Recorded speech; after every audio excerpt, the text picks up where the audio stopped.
Welcome to L.S.T. Johnson Arena on the campus of Morehead State University. I'm Chris Dickerson, along with Skylar Dickerson. And Skylar, we're back for the boys semifinals tonight. We've just about got the tournament done. 11 of the 14 games has been played, but the three biggest games are still yet to come. We'll see two of them here this evening. That's right, 12 and 13 coming up. We get to see 64 minutes of regulation basketball, maybe more. Maybe more. Russell and Boyd County are on the floor warming up. They'll play in Game 1 of the semifinals. Game 2 will feature the Rams of Raceland against the Tomcats of Ashland Blazer. We're about 27 minutes away from the introduction of the starting lineups in this first game getting underway. This broadcast is being brought to you by Bank of the Mountains, Commercial Bank of West Liberty, Juniper Health, Lewis Law Office, PLLC, and Stanifer Builders. When we come back in just a couple of minutes, we'll get into the nuts and the bolts of both of these teams, see how we think it'll play out, and Stephen Gullett will interview both head coaches. We'll have all that and more when we come back on the SpreeTV network right after this. This presentation of SpreeTV Hoops is sponsored by Appalachian Wireless, Bank of the Mountains, Commercial Bank of West Liberty, Juniper Health, Lewis Law Office, Mountain Telephone, and Standifer Builders. You're watching SpreeTV, celebrating nearly 10 years of 16th region coverage. For nearly 50 years, Bank of the Mountains has served Morgan and the surrounding counties, working hard to provide our customers with friendly service and the financial products that make their lives easier. As a family-owned bank, we understand that relationships matter. We appreciate those who have chosen us to be their bank and invite those who haven't to stop by at any of our 3 locations, West Liberty, Index, or Ezel. Local people, local decisions, local commitment. Bank of the Mountains is proud to be a real community bank. Member FDIC, Equal Housing Lender. Stanifer Builders is the area's best general contracting and paving company, serving you since 1965. We are family owned and operated and ready to meet your needs. Our experienced staff has the expertise to do the job right, no matter the size. We offer commercial and residential paving without the hassle of a big contractor. We also now offer dirt work services. Call us today for your free estimate. Stanifer Builders is a proud supporter of local high school sports. Good luck to all athletes this season. It's Tech Madness at Appalachian Wireless, and these deals, they're next level. We're taking $700 off select devices, or bundle your tech to get savings up to $1,100 off in tech savings. Those are some prime time savings. From phones to accessories, everything you need to stay connected is right here and ready to help you score big during our Tech Madness. But don't wait. These deals won't last forever. Head to your nearest Appalachian Wireless retail location or visit us online at AppalachianWireless.com to find out more. Because when it comes to wireless, we're always here to help you save big. Because we are you, we are Appalachian Wireless. Hi, I'm Brock Littrell, President of Commercial Bank of West Liberty. For more than 100 years, we prided ourselves on treating our customers like family. The technologies we offer afford you the ability to bank with us from anywhere. Hi, I'm Angie Pendergrass. I'm the CFO of Commercial Bank, and we are constantly looking for new technologies to improve our efficiencies and our bottom line, but more importantly, it allows us to spend more time with our customers. Hi, I'm Howard Elam, CEO of Commercial Bank. I'd like to thank you for trusting us with your banking needs. At Juniper Health, great care begins with people you know, familiar faces, rooted in the mountains of eastern Kentucky. We are nationally recognized. We provide award-winning care right here in your backyard. We're on your roads, in your schools, at your front door. This is our home too. Juniper Health, world-class care, hometown heart. When you agree, it can be drama-free. Uncontested divorces starting at $500. Simple, straightforward, statewide. Call attorney John D. Lewis Jr., 113 Main Street, Sandy Hook. This is an advertisement. Back here at L.S.T. Johnson Arena, Boyd County still out on the floor warming up. Russell has went back to the locker room, and in about 5 minutes, Stephen Gullett will interview the head coach of the Russell Red Devils, Derek Cooksey, and the head coach of the Boyd County Lions, Randy Anderson. Skylar, what's your thought on these two games here this evening before they start? Well, one thing I can think of is if you're a basketball fan, you're going to have fun watching these games tonight. First game's going to be, honestly, a battle of two giants here. Russell, I really think, you know, a lot of people are sleeping on them, but I think they could come out and play Boyd County and possibly even beat them to get into the finals. Raceland and Ashland could be anybody's game. Raceland is going to have to play a really good game, and Ashland's going to have to be misfiring on a couple cylinders, I feel like. Because what we saw out of them the past couple nights, they can run and gun with anybody. They certainly can, but, you know, all it takes is one off shooting night down here, and you'll be packing up and going back home. And, you know, if Raceland can keep the game close, and Ashland's not shooting the 3 ball, shooting outside, well, you never know. True. This first game, it's going to be like watching 2 thoroughbred horses coming around turn 3 and heading for the finish line. They both get up and down the floor, and they both can score in bunches. Yep. Boyd County, under the direction of head coach Randy Anderson, beat Elliott County in round 1 in the first game of the boys tournament here on Saturday afternoon, 63-53. Malachi Payne led Boyd County in scoring in that game. He had 21 points. He was 10 of 11 from the free throw line and had 6 assists to go with those 21 points. Jacob Spurlock had 18 points and 6 rebounds. Gunnar Woods had 15 points for Boyd County. So those 3 accounted for 54 of Boyd County's 63 points, Skylar. And you know, it's every team that you see down here that we've talked about back through the years. You get a team that's got 3 and sometimes 4 kids that can score 15 or 20 a game, and it's hard to stop them all. You can't shut them all down. You can't. I mean, and in more occasions than not, all 3 or 4 of them's not going to be off. A couple of them may be, but you're going to have 1 or 2 of them that's on. And that's what makes a good basketball team that can make a deep run in this tournament and even in Rupp Arena. Yeah, and, you know, that's how you win championships. That's how you win championships. Boyd County, this is the 14th straight appearance for them in the 16th region tournament and their 17th overall appearance since 2001. Boyd County win in the first round on Saturday was their 11th straight win in the first round of this tournament.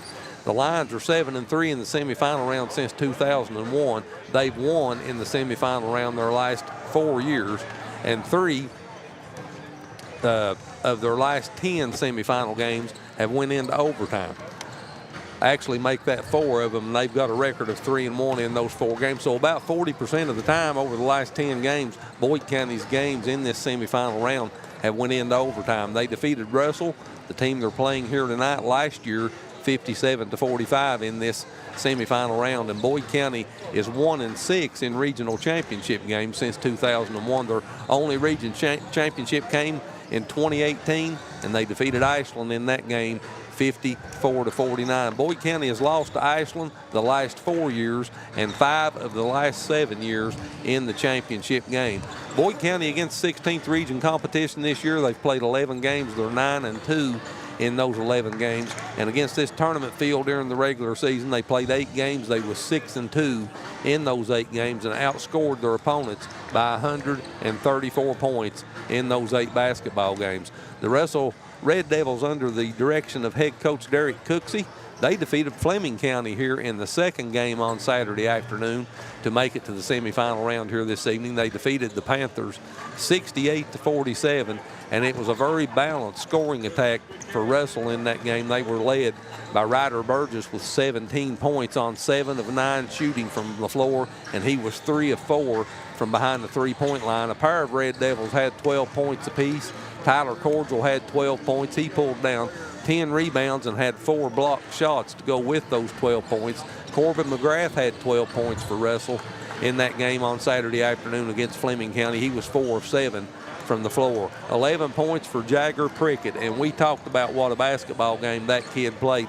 Not only did he have 11 points, but he also had 7 assists and 7 steals to go with those 11 points. He's a true point guard, and he's a lot of fun to watch. He is. The Russell beat Fleming County 68-47 in the first round. They have won their last 8 basketball games, and Russell's 8-2 in their last 10 games, and they've won 11 of their last 13. They did lose to Boyd County, as I said, 57-45 in the semifinal round last year, and Russell has lost their last 4 games in this semifinal round. They have an overall record of 2-7 in the semifinals since 2001, and their last semifinal win was over Fairview, 62-33, and that was in 2006. It's been 20 years since their last regional championship in 2006. Russell defeated Elliott County 56-52 to claim the 16th region title in 2006, and they're 1-1 overall in championship games since 2001. Russell's played 16th region competition 19 games this season. They have a record of 16-3 in those 19 games, and against this tournament field during the regular season, they played 7 games. They had a record of 5-2, and they outscored their opponents by 55 points in those 7 basketball games. Stephen Gullett's out at half court right now, getting ready to interview head coach Derek Cooksey. And Derek's making his way to half court right now to talk to Stephen, so we'll turn it over to the cameraman out there and enjoy the interview with head coach Derek Cooksey of the Russell Red Devils.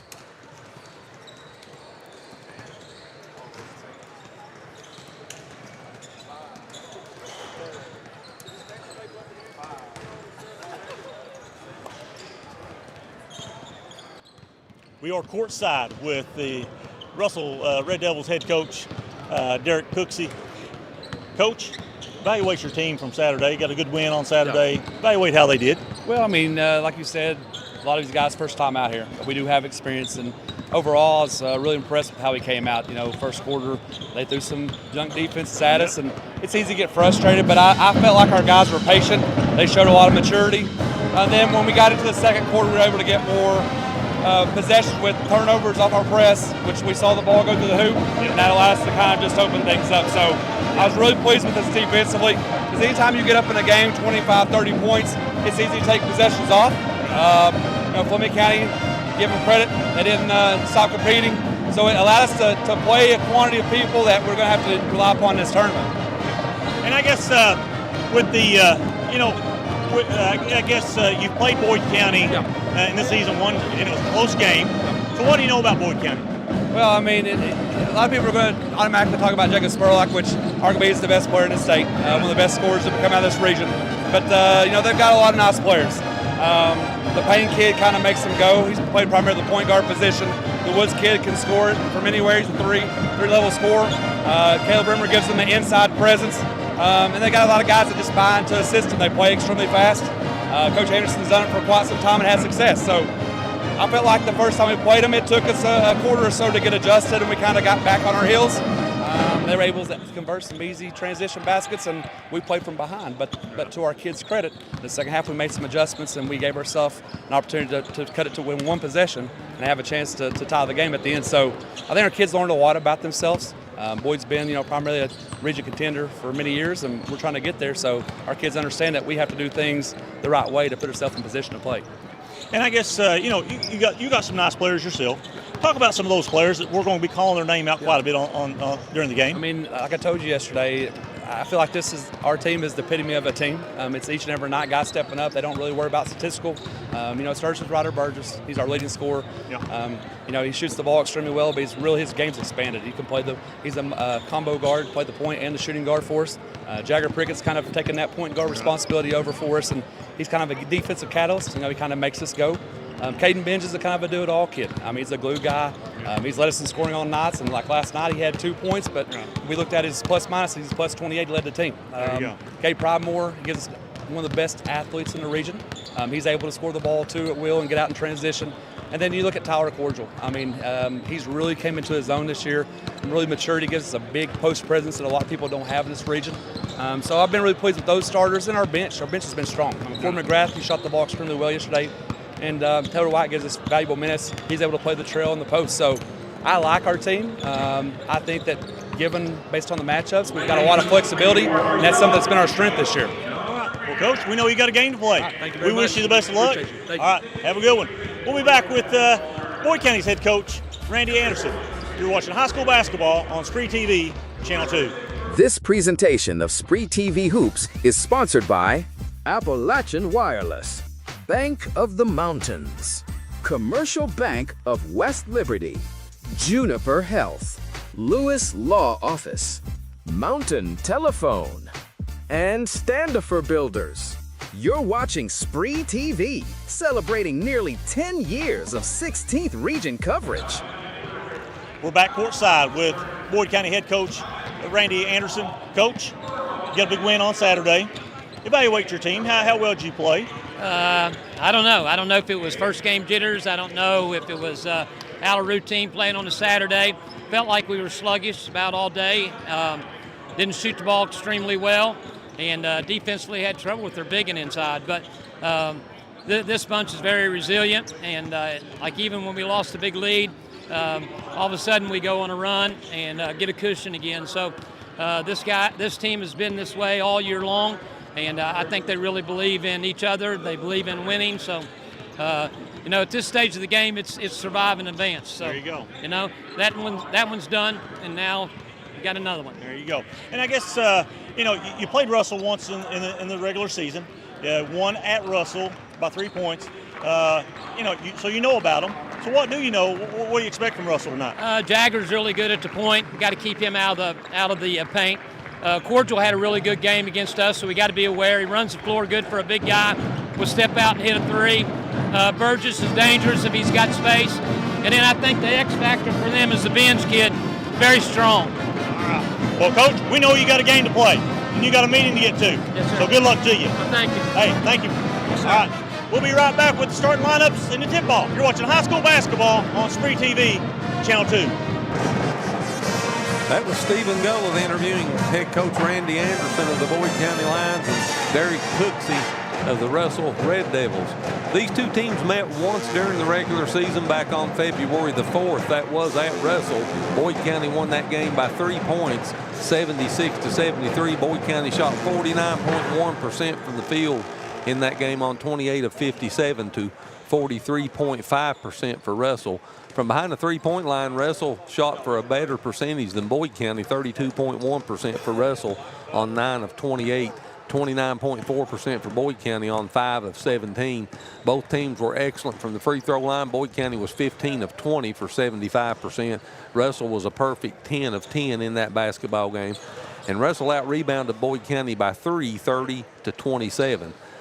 Jacob Spurlock led Boyd County in scoring at Russell in the victory. He had a double-double, 36 points and 10 rebounds. Malachi Payne added 13 points, Caleb Brimmer 12, and Gunnar Woods had 11. Russell was led in scoring by Ryder Burgess with 18 points and 7 rebounds. Tyler Cordial had 17 points. Jagger Prickett had 14. Caden Bench had 12, and Gabe Pridemore had 12. So Russell had all 5 starters in double figures in their game against Russell. Series notes between these two teams: overall, they've met 162 times since 1930, and Boyd County has a record of 84-78 in those games. Boyd County has won the last 6 games. They've won 9 of the last 10, and in the regional tournament since 1930, these two teams have met 11 times. Boyd County has a record of 7-4. The Lions are 6-1 in their last 7 games here in the 16th region tournament against Russell. And Boyd County defeated Russell last year here in the semifinals, 57-45. Let's take a look at the Boyd County Lions under the direction of head coach Randy Anderson in his 16th season. Anderson has an overall record of 346 wins and 171 losses. This is his 5th straight 20-win season and 25-plus wins for the 5th season, and 3 of the last 4 years Boyd County has won 25 games or more. They're currently tied for their best win percentage in Coach Anderson's career at 81.8%. They were 27-6 in 22 and 23, and the most wins in the season under Anderson's direction came in the 2017-2018 season when Boyd County won 29 games. The Lions are 27-6 this season, hottest team in the tournament. They've won their last 10, and they're 20-2 in their last 22 games. Sweet spots on the scoreboard for Boyd County: when they score 85 points or better, they're 16-1. They did that 17 times this year. They've won 16 of those games. When the defense holds their opponents to 65 or less, they did that 14 games, and they're a perfect 14-0. Boyd County averaged 83.7 points per game during the regular season, best in the state of Kentucky. They're averaging 70.5 points per game here in the postseason for their district finals and regional tournament games. Defensively, they gave up 69.8 points per game during the regular season, 64 points per game they're giving up here in the postseason. They outscored their opponents by 13.9 points per game, 418 points, and that was good enough for 26th in the state of Kentucky during the regular season. And they're outscoring their opponents by 6.5 points per game here in the postseason. Boyd County shot 49.1% from the floor during the regular season. That was best in the 16th region. They're shooting 47% on 54 of 115 here in the postseason. From behind the three-point line, Boyd County 39.6% during the regular season. That was good enough for 13th in the state of Kentucky. They're shooting 30.2% from behind the three-point line here in the postseason. Again, that includes the district championship game and their regional tournament action. From the free throw line, Boyd County, a very good shooting free throw team, 79.2% during the regular season. That was second in the Commonwealth. 76.9% here during the 16th region tournament, and the district championship 20 of 26, and that's the best free throw shooting mark of these teams that's left in the field. Boyd County averaged 30.8 rebounds per game during the regular season. They're doing better than that in the postseason at 32.5. Team leaders in scoring, Jacob Spurlock, 28 points per game. That's fifth in the state of Kentucky. Caleb Brimmer, their best shooter from the floor, 53.9%. Ethan Raridan, their best shooter from distance behind the three-point line at 44.4%. And Jacob Spurlock, their best shooter from the charity stripe, 84.7%. That's good enough for 17th in the state of Kentucky. Spurlock, their leading rebounder, at 9.1 rebounds per game. We'll turn it over to the PA announcer, Chuck Rist, and he'll introduce the band that's going to play the national anthem. Kindly remove your hands as we honor America with the singing of our national anthem, performed today by Boyd County High School Choir under the direction of Aaron Bowling.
That was a beautiful rendition of the national anthem by the Boyd County High School Choir. And Skylar, that's the best I've heard in all the years I've been down here, this high school choir. That was beautiful. Getting back to the statistics and points of this basketball game, let's finish up with Boyd County.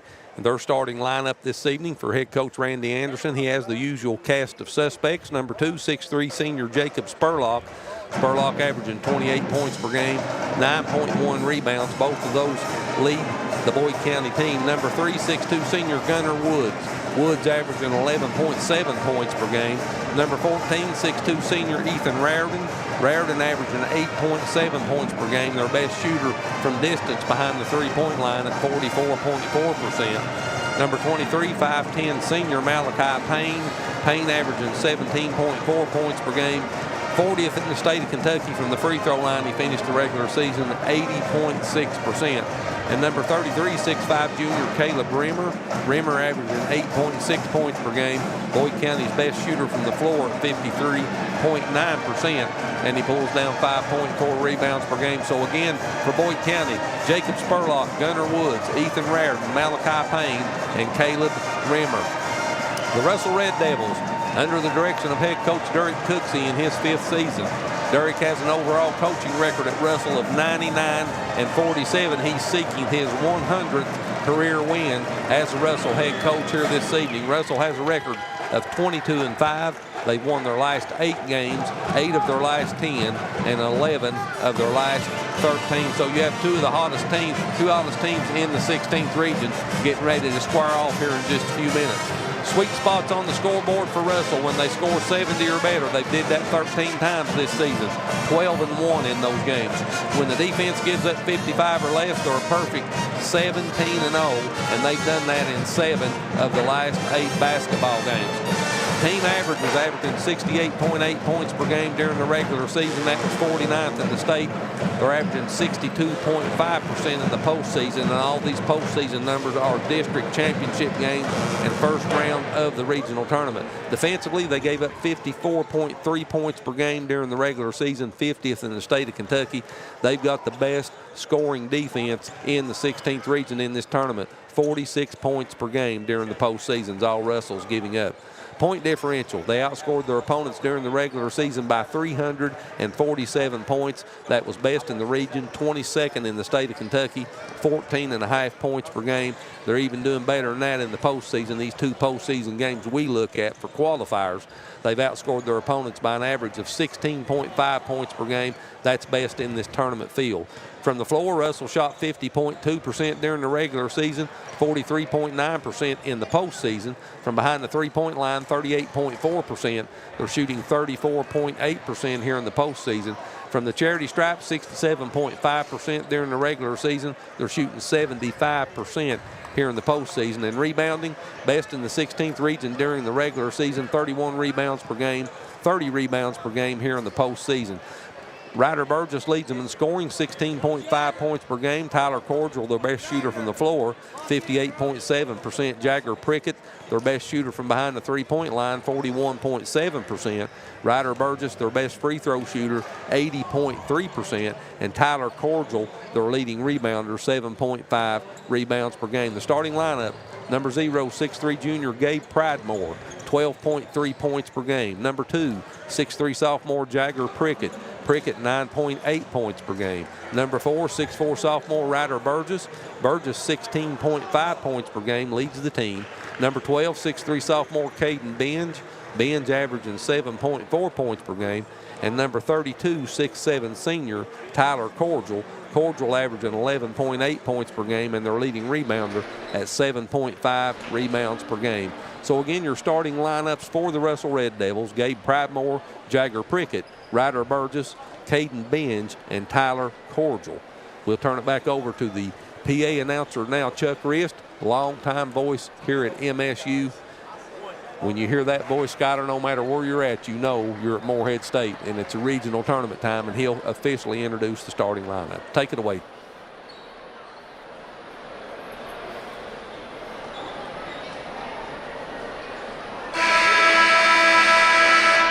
Good evening and welcome to Morehead State University, L.T. Johnson Arena, and 2026 16th Region Boys Basketball Tournament.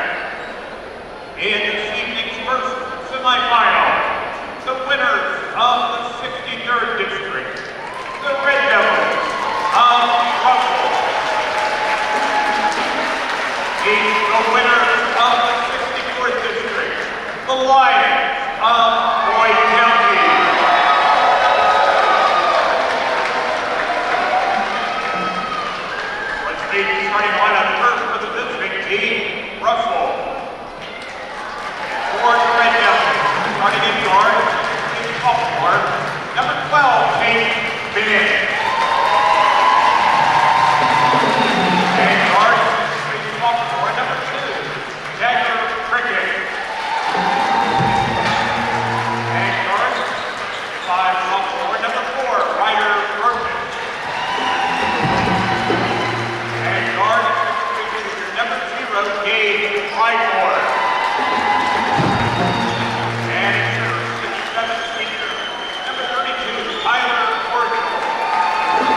both teams are on the floor. Russell in the black with gold and maroon numerals. Boyd County in the home white uniforms with red numerals and black trim as well. Caleb Bremer moves into the circle for Boyd County. For Russell, Tyler Cordial will jump, and we're just about ready to get the semifinals underway from LST Johnson Arena. Sit back and enjoy wherever you're watching across the area. Welcome to the semifinals. Let's play basketball. Opening tip controlled by Russell. Jagger Prickett brings it into the front court. Ryder Burgess with the basketball. He drives down the left side of the lane, puts a scoop shot up off the glass and in. And Burgess scores the first 2 points for Russell. Spurlock gets it across the timeline to Rarden. Rarden gets it back to Spurlock. He'll take a three just left of the top of the key, no good. Ball loose on the floor, and it's picked up by Cordial for Russell. Prickett brings it into the front court. Pridemore dishes it in the corner to Burgess. He brings it back out on top to Prickett. Payne knocks that basketball out of bounds, and it'll stay with Russell. And Skylar, one thing that really impressed me with Russell the other night was their ability to really get the basketball up the floor. Yeah, and once they get the ball down here, too, the way they move the ball around, the extra passes were really nice. Benz drives down the left side of the lane, finds underneath. The shot was blocked that Cordial puts up, and Rimmer has the basketball for Boyd County. He gets it to Spurlock in the front court. Jacob pulls up top of the key. Three's good. Man. Spurlock buries the triple. That's the first 3 points of the game for Boyd County. It puts the Lions on top, 3-2. Just a minute and 15 seconds into the first quarter in what should be a dandy first semifinal game. Burgess with the basketball with Raridan on him. Gives it on the wing to Benz. Benz drives down on the baseline, puts a shot up off the glass, no good. But Benz draws the foul, and he should shoot free throws.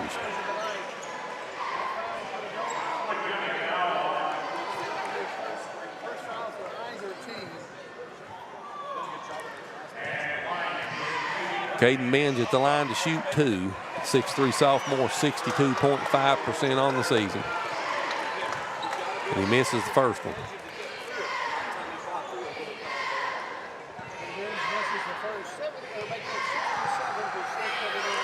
Second free throw's up and good, so Ben splits the pair. That's his first point, and we're all even at 3.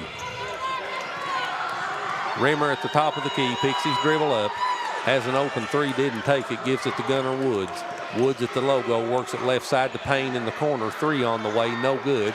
Rimmer had his hands on it, couldn't hold it, and Benz came away with it for Russell. Benz will bring it into the front court, give it off to Pridemore. Underneath, he finds Cordial. He puts a shot up over Rimmer and in.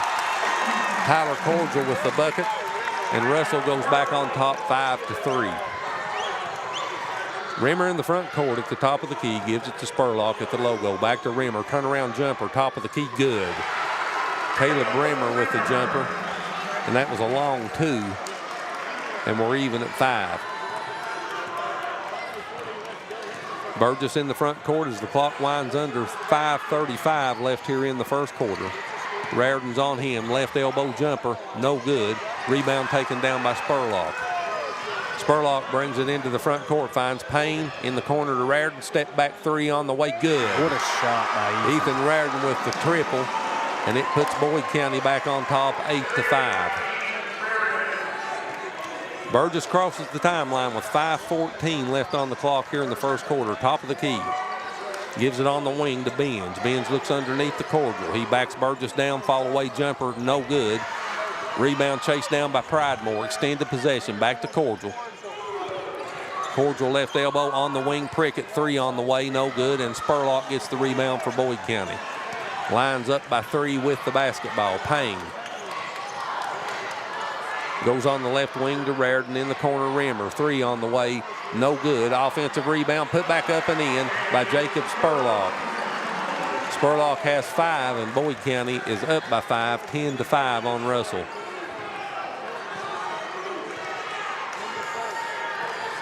Burgess in the front court. Gives it on the wing to Benz. He drives down on the block, kicks it in the corner. Look at that passing. And they call Prickett for the travel. So a turnover on Russell, that's their first. And Boyd County will inbounds. Payne gives it to Gunnar Woods, and he gives it back to Malachi. He'll bring it into the front court. Payne at the logo gives it to Spurlock on the left. He kicks it in the left elbow. Woods a jumper, no good. Rebound batted around, taken down by Pridemore. Pridemore directs traffic across the timeline, top of the key, drives down the center of the lane, pulls up at the left elbow, and the jumper's in and out. Cordial had his hands on it. Prickett gets it back and scores with the runner in the lane. Jagger Prickett with his first 2 points, and the lead's down to 3. 3 ball, Gunnar Woods, good. You can't leave him open. Gunnar Woods on the right wing buries that triple, and Boyd County has their biggest lead at 6, 13-7. Clock under 3:30 as Burgess gets it into the front court. Drives down the lane, kicks it in the corner to Pridemore. Pridemore picks up his dribble, back to Burgess on the wing, top of the key, Benz at the logo. Payne's on Prickett, bends back Spurlock in the lane, spins left, back to his right, dishes it to Prickett, baseline jumper over Payne, no good. Spurlock goes to the ground, and we've got a foul on Russell. So the Russell foul's on Caden Benz. First foul of the game on Russell. So both teams with 1 team foul. 3:05 left on the clock, and look at that steal by Prickett. Gets it back to Pridemore, over Rimmer, off the glass and in. And Rimmer throwed a lazy pass inbounds there. Prickett saw it coming and intercepted the pass for a turnover. Woods answers on time from the left wing with the triple. So Rimmer bailed out right there by that 3. Bailed out by that 3, and Boyd County goes up by 7, 16-9. Prickett drives down the lane, kicks it in the corner to Pridemore. And a whistle stops the play, and we'll have a foul. I believe that's on Malachi Payne. 2:37 left on the clock in the first quarter. Boyd County 16, Russell 9. We'll take the Spree timeout and be back to Ellis T. Johnson Arena right after this. For nearly 50 years, Bank of the Mountains has served Morgan and the surrounding counties, working hard to provide our customers with friendly service and the financial products that make their lives easier. As a family-owned bank, we understand that relationships matter. We appreciate those who have chosen us to be their bank and invite those who haven't to stop by at any of our 3 locations, West Liberty, Index, or Ezel. Local people, local decisions, local commitment. Bank of the Mountains is proud to be a real community bank.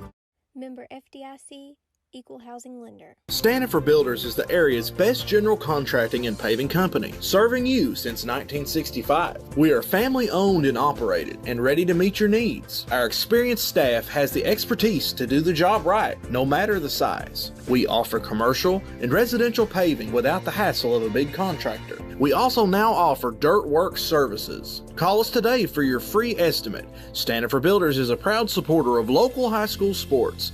Good luck to all athletes this season. Boyd County's hit 5 of their last 7 field goal attempts, and they've run out to a 16-9 lead here in the first quarter on Russell. Gunnar Woods leads Boyd County in scoring with 6.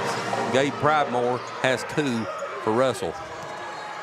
Pridemore at the top of the key, gives it to Prickett. Prickett with Payne on him. Comes back to the logo, hands it off to Benz. Benz with Spurlock on him, gives it to Burgess. Now to Pridemore, top of the key, Cordial fakes a 3, hands it to Burgess. Rimmer got his hand on the ball. Burgess backs up, takes that 3, no good. Offensive rebound, Prickett, extend the possession in the lane, floater up, no good. Rebound 3rd time, put back up and in by Tyler Cordial. And Russell's really working the boards. Yeah, and that's all hustle. You can't teach that.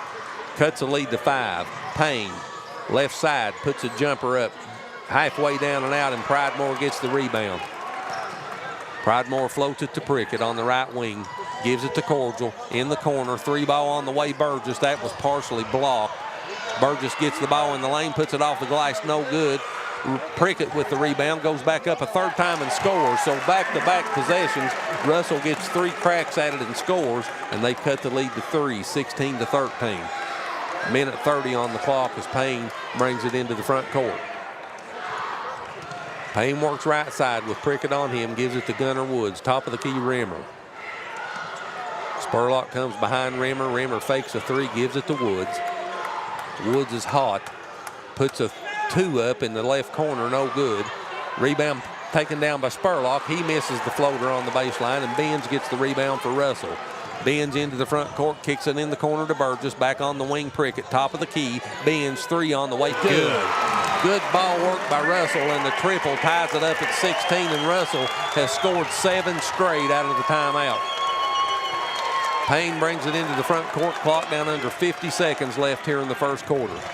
Payne at the top of the key, works off a Rimmer screen, down the right side of the lane, off the glass and in, and Cordial will pick up the foul for Russell, and Malachi Payne will go to the free throw line to try to complete the three-point play.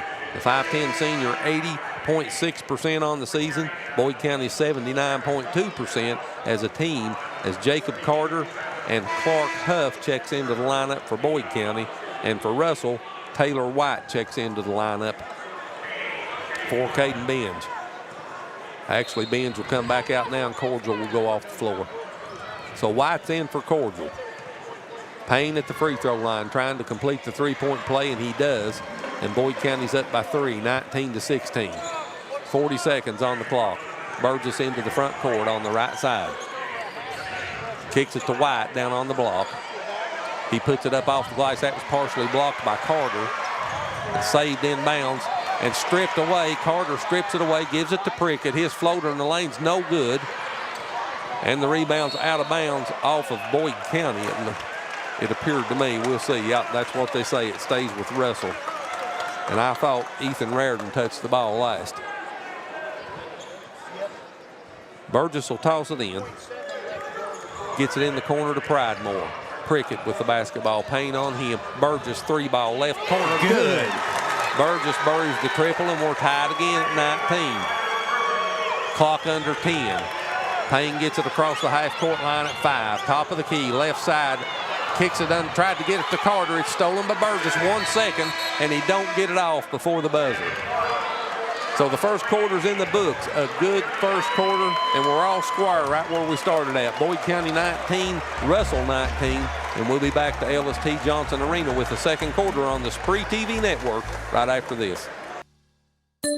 It's Tech Madness at Appalachian Wireless, and these deals, they're next level. We're taking $700 off select devices, or bundle your tech to get savings up to $1,100 off in tech savings. Those are some prime time savings. From phones to accessories, everything you need to stay connected is right here and ready to help you score big during our Tech Madness. But don't wait. These deals won't last forever. Head to your nearest Appalachian Wireless retail location or visit us online at AppalachianWireless.com to find out more. Because when it comes to wireless, we're always here to help you save big. Because we are you, we are Appalachian Wireless. Hi, I'm Brock Littrell, President of Commercial Bank of West Liberty. For more than 100 years, we prided ourselves on treating our customers like family. The technologies we offer afford you the ability to bank with us from anywhere. Hi, I'm Angie Pendergrass. I'm the CFO of Commercial Bank, and we are constantly looking for new technologies to improve our efficiencies and our bottom line, but more importantly, it allows us to spend more time with our customers. Hi, I'm Howard Elam, CEO of Commercial Bank. I'd like to thank you for trusting us with your banking needs. Well, these two teams played to a 3-point differential. Boyd County won at Russell back in February, and this game's just a takeoff from where that went into that. 19-19 at the end of one. So we start the second quarter. Skylar, what do you think? Well, how about high octane? That's the first thing that comes to my mind. 34 shots were took in the first quarter. If they keep this pace up, they're on track for about 130 this game combined. Spurlock used the rim for his own protection and hits that reverse off the glass to start the second quarter, and it's 21-19. Boyd County with a 2-point lead. Pridemore is fouled, and he'll go to the free throw line to shoot 2. That foul's on Gunnar Woods for Boyd County. That's his first.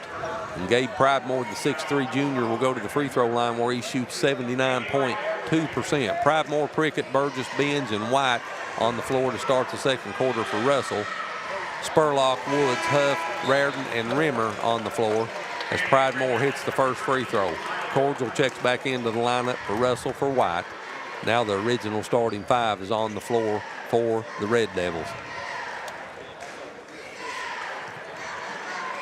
Pridemore with 3 points in the game. Give him 4 as he hits both of his free throws. Russell's 3 of 4 from the line as a team, and we're even again at 21. Both teams had 7-point runs in the first quarter. Boyd County's biggest lead was 7. Russell's biggest lead was 2. Rimmer at the logo for Boyd County with Cordial on him, gives it to Spurlock. Spurlock backs it out to the logo with Pridemore on him. Now takes him down the left side of the lane, puts a shot up over Cordial, no good. Rimmer back tips it to Woods. He'll take the 3. That's no good. Ball back tipped back to Spurlock. Third change, Payne kicks it out on top to Raridan. Back to Payne. Spurlock on the wing. Baseline jumper. Good. Talk about good ball work. There it was. Spurlock with the baseline jumper puts Boyd County back up by 2. 23-21. Spurlock has 9 here in the first half. Pridemore for Russell with the basketball with Gunnar Woods on him. Takes him down the right side of the lane. Picks his dribble up, and they'll call him for the travel. They say he picked his pivot foot up. Second turnover on Russell. As 5'11" junior Corbin McGrath checks into the lineup for Russell. And Payne brings it into the front court. Payne with Prickett on him. Comes to the left side. Pridemore now picks him up, and he drives down the lane, kicks it on the wing to Raridan. 3-ball on the way. That's no good. And Russell gets the rebound. Prickett into the front court. Has the ball deflected, picked up by Cordial. And Cordial faked the 3, now floats it back to Prickett almost at the timeline. Prickett finds Cordial on the baseline. He puts a fake, gets over Rimmer, puts a shot up, no good, gets his own rebound, goes back up a second time and in. Boy, he's tough. Cordial working it hard in the paint, and we're tied at 23. Payne for Boyd County. Drives down the left side of the lane, and it goes out of bounds. The basketball does, and they'll call a foul on Jagger Prickett. No, it'll be on Gabe Pridemore. That's his first. First team foul on Russell here in the second quarter. Both teams with 1 team foul here in the quarter. First free throw by Payne is up and good. Payne was 10 of 11 from the free throw line in the Elliott County game. And he just keeps right on going where he quit at Saturday. He's 2 of 3 as he misses that one in this game, and Boyd County's up by 1. Russell with the basketball. Benz hands it to Prickett. Prickett back to Benz. Spurlock almost stole that. Now Benz drives down the lane, spins right, picks his dribble up. Rimmer knocks it away from him, and it's picked up by Boyd County. Woods down the lane, kicks it into the corner. Payne wide open 3, good. And Malachi Payne hit that shot more than once Saturday. You can't leave him open. He's deadly in that left corner. 27-23. Boyd County back up by 4. Their biggest lead's been 7. Burgess on the baseline, jumper up and good. Burgess has 7 to lead Russell, and the lead's 2, 27-25. Payne, deep 3, left wing, good. Wow. Malachi Payne back-to-back triples, and Boyd County goes up by 5. 30-25, Payne in double digits with 10 for Boyd County to lead all scores. Burgess gets it to Benz. Benz hands it, or faked it to Prickett. Now he gives it to McGrath, back at the top of the key to Cordial. Cordial finds Burgess cutting down the right side of the lane. Cordial with the assist, Ryder Burgess with the bucket, and the lead's cut to 3, 30-27. Good pace to this game here in the first half. Payne's feeling it, 3 again, left wing, no good, and the rebound's taken down by Burgess. He brings it into the front court. Goes to the top of the key, takes a 3 just left to the top of the circle. That's good. Burgess has scored 5 straight, and we're even again at 30. He's got 12.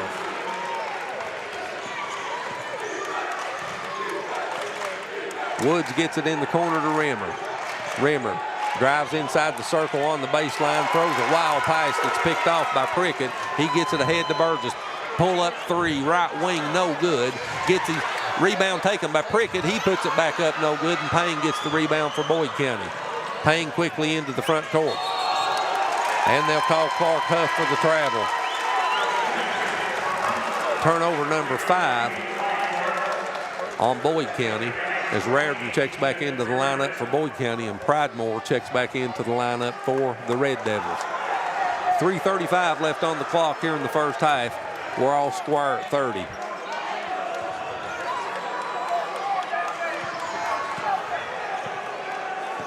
Pridemore gets it across the timeline with Woods on him, gives it to Benj. Benj has Spurlock. A cordial pick will free him up, and he gets it to Pridemore at the logo.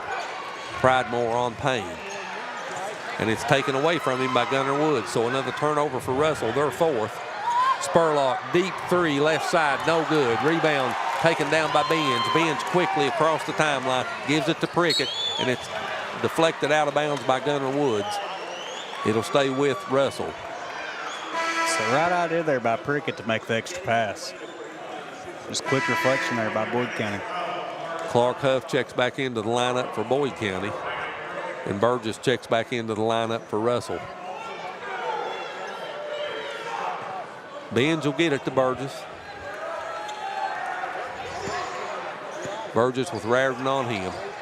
Drives him down on the left block, spins right, double team, puts a shot up and in anyway. Burgess has 14 of Russell's 32, and the Red Devils are back on top, 32-30. Their last lead had been at 5-3 at the 6:04 mark of the first quarter. Boyd County's led by as many as 7. Spurlock with the basketball. Step back three, left wing, no good. Rebound taken down by Prickett. Prickett gets it ahead to Burgess across the timeline, feeds it in the corner to Benz. Back to Burgess down the lane, blocked by Rimmer, and it'll stay with Russell. 2:23 left on the clock in the second quarter. We come to the media timeout, the SpreeTV media timeout. Good old Goodwin brewing here at Ellis T. Johnson Arena. Russell 32, Boyd County 30. We'll be back to Moorhead right after this.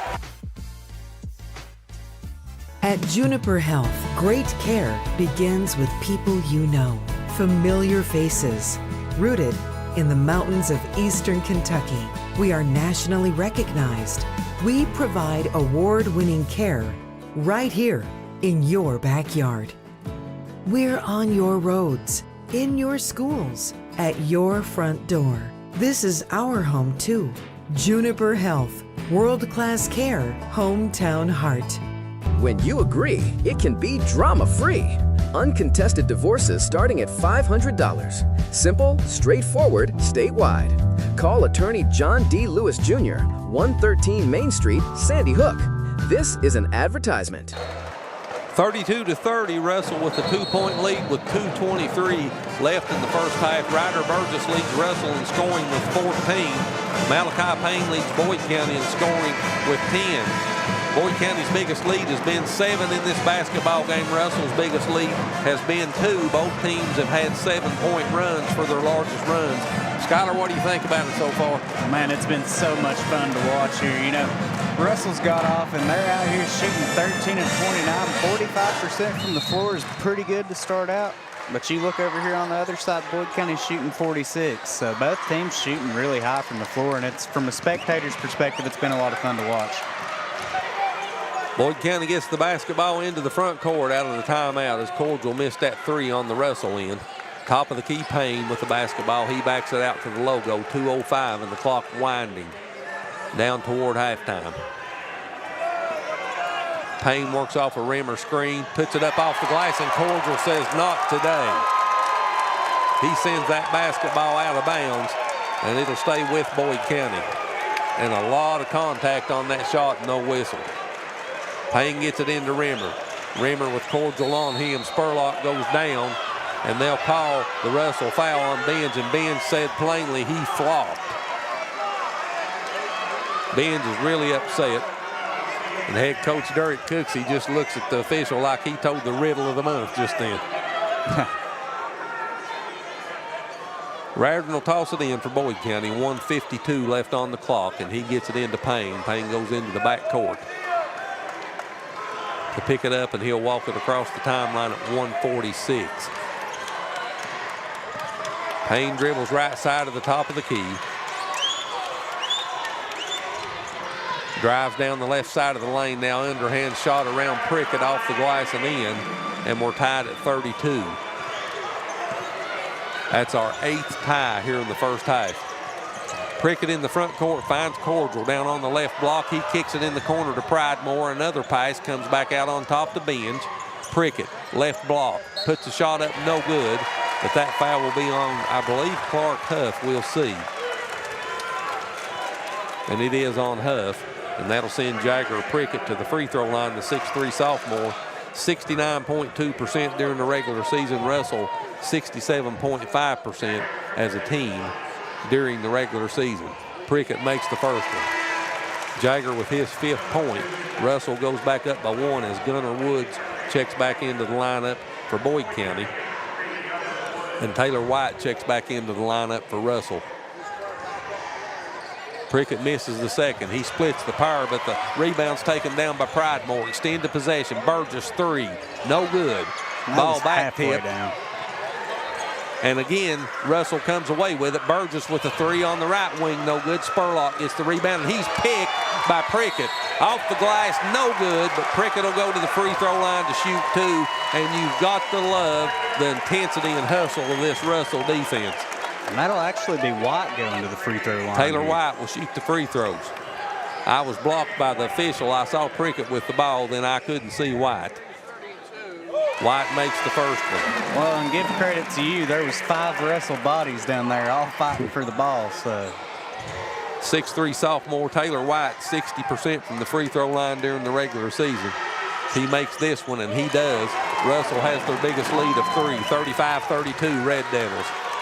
Clock under 55 seconds as Payne crosses into the front court. Clock down under 50. Prickett on Payne. He works off of a Carter screen, comes to the left side, drives down the lane, off the glass, no good. Ball batted around, and Russell comes away with it. Prickett gets the pass ahead to White, and White's stripped by Spurlock. It goes out of bounds and will stay with the Red Devils. 33.7 seconds left on the clock. Russell leads by 3. They have the basketball, and Burgess will toss it in underneath his own basket. Gets it in the corner to Prickett. Now to Cordial on the wing. Pridemore with Woods on him. Clock down under 30 now. Pridemore gets it to Prickett. That pass was almost picked off by Raridan. Prickett drives down the left side of the lane. Carter blocks that one out of bounds, and it'll stay with Russell with 16.7 left on the clock. And Carter is such a big body down there. I mean, no matter which way you go at the basket, he's going to be there altering the shot somehow. Big body, and he's very athletic. Cordial with Carter on him. Clock down under 15 now. Cordial picks up his dribble, hands it back to Pridemore. He gives it to Prickett. Prickett with Raridan on him. Clock at 7. Prickett spins right in the lane. Got to do something with it. Finds a cutting Burgess. Tip up and in by Cordial at the horn. And that's how the first half ends as the Russell fan base erupts. Intermission, game 1. Your score at the break, Russell 37, Boyd County 32. We'll go back to the studio, get in a couple of commercials. When we come back, we'll take a look at the first half statistics. Your score at the break. Again, Russell 37, Boyd County 32. You're watching the boys' 16th region semifinal tournament action from LST Johnson Arena. For nearly 50 years, Bank of the Mountains has served Morgan and the surrounding counties, working hard to provide our customers with friendly service and the financial products that make their lives easier. As a family-owned bank, we understand that relationships matter. We appreciate those who have chosen us to be their bank and invite those who haven't to stop by at any of our 3 locations, West Liberty, Index, or Ezel. Local people, local decisions, local commitment. Bank of the Mountains is proud to be a real community bank. Member FDIC, Equal Housing Lender.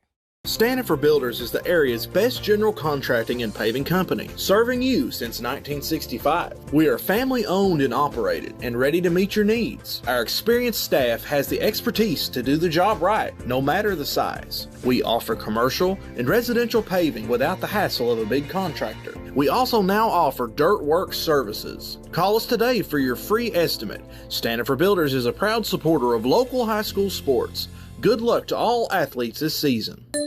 It's Tech Madness at Appalachian Wireless, and these deals, they're next level. We're taking $700 off select devices, or bundle your tech to get savings up to $1,100 off in tech savings. Those are some prime time savings. From phones to accessories, everything you need to stay connected is right here and ready to help you score big during our Tech Madness. But don't wait. These deals won't last forever. Head to your nearest Appalachian Wireless retail location or visit us online at AppalachianWireless.com to find out more. Because when it comes to wireless, we're always here to help you save big. Because we are you, we are Appalachian Wireless.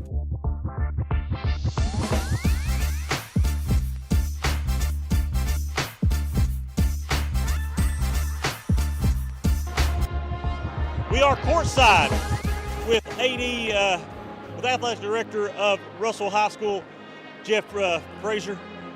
Mr. Frazier, what do you think about the first half of this ball game? It's a battle of two great basketball teams. I mean, it's living up to all the implications and stuff that everybody thought it would. You know, like an instant classic. We're doing pretty good so far. Hopefully, we can keep it up the second half. There you go. I guess your girls, you know, the Lady Red Devils got to the finals on Friday night. You know, just a little bit short. You give a great effort. Coach Lane had a great game plan, executed really, really well. What's your thoughts about the girls? Well, I agree. Actually, after the game on Friday, I texted Coach and all the coaches, talked about the game plan that they put together and how the girls executed it. I thought our girls played tremendous. They played their hearts out. Just came up a little short at the end, you know, but super proud of them, the way they represented the Russell community and stuff. They did a fantastic job. And I guess with the format this year, a little bit different. The girls played first week. The boys didn't start until a week later on Saturday. What's your feedback? What have you heard? You know, pros and cons? Well, as far as the girls, I think they sort of like playing it, but they like the time off to be able to prepare a little more. The boys didn't like it at all. No, they wanted to play. They wanted to play. They didn't like the week between games, and that was really rough on them. Yeah. And I guess, so what's your thoughts about the second half here? Well, hopefully we can continue the momentum and stuff that we built off the first half and go out and hopefully get a big win. This will be a huge win for us and our program, and hopefully make it to the championship. All right. Well, Jeff, we appreciate you taking time out with us. Appreciate you. And good luck to Russell in the second half. Thank you very much. Appreciate All it. right. We'll be back with the second half. You're watching high school basketball on SpreeTV, Channel 2.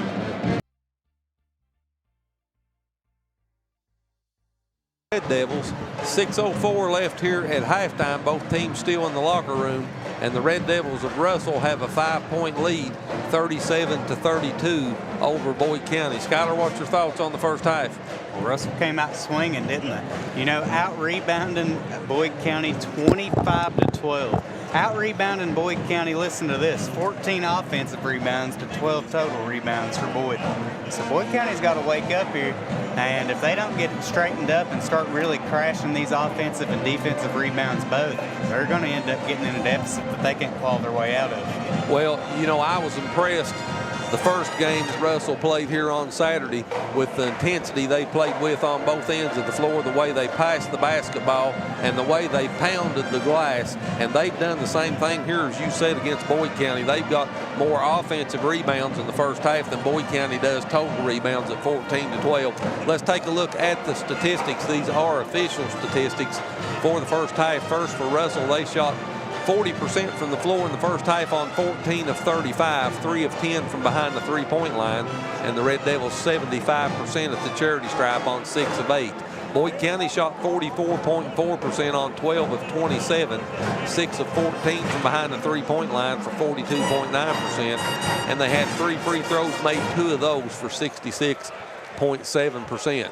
Russell was led in scoring by Ryder Burgess with 14 points in the first half. He was 6 of 15 from the floor, 2 of 7 from behind the three-point line. 8 points for Tyler Cordial, 5 points for Jagger Prickett. Jagger had 9 rebounds, 3 assists, and 2 steals to go with those 5 points. 4 points for Gabe Pridemore, 4 for Caden Binge, and 2 for Taylor White to round out the 37 points in scoring for Russell. Boyd County was led in scoring by Malachi Payne with 12 points. Payne was 4 of 9 from the floor, 2 of 4 from behind the three-point line. He had 2 assists to go with those 12 points. 9 points for Jacob Spurlock on 4 of 9 shooting from the floor. Spurlock had 6 rebounds and 2 assists and 1 block shot to go with his 9 points. 6 points for Gunnar Woods on 2 of 5 shooting from the floor. 1 assist and 1 steal to go with his 6 points. 3 points for Ethan Raridan on a 3-point shot. He was 1 of 2 from behind the 3-point line in the first half. And 2 points for Caleb Bremer on 1 of 2 from the floor. Rounds out the 32 points in scoring for Boyd County. Biggest leads of the first half, 5 for Russell. That's where they're at right now, 37-32. Boyd County's biggest lead was by 7. That came at the 2:51 mark of the first quarter. Biggest scoring runs for each team, it was 7 points. Russell had a 7-point run at the 58-second mark of the first quarter. Boyd County had a 7-point run at the 4:39 mark of the first quarter. We had 4 lead changes. We had 8 ties. Russell led for 3 minutes and 41 seconds. Boyd County led for 7 minutes and 59 seconds. Listen at these statistics here. Russell ahead in all of them at the break. Points off turnovers, Russell +4, 7-3. Points in the paint, and here's what paints the picture of how Russell has pounded the glass, especially on the offensive end of the floor. +10 on points in the paint in the first half, 20-10. They outscored Boyd County.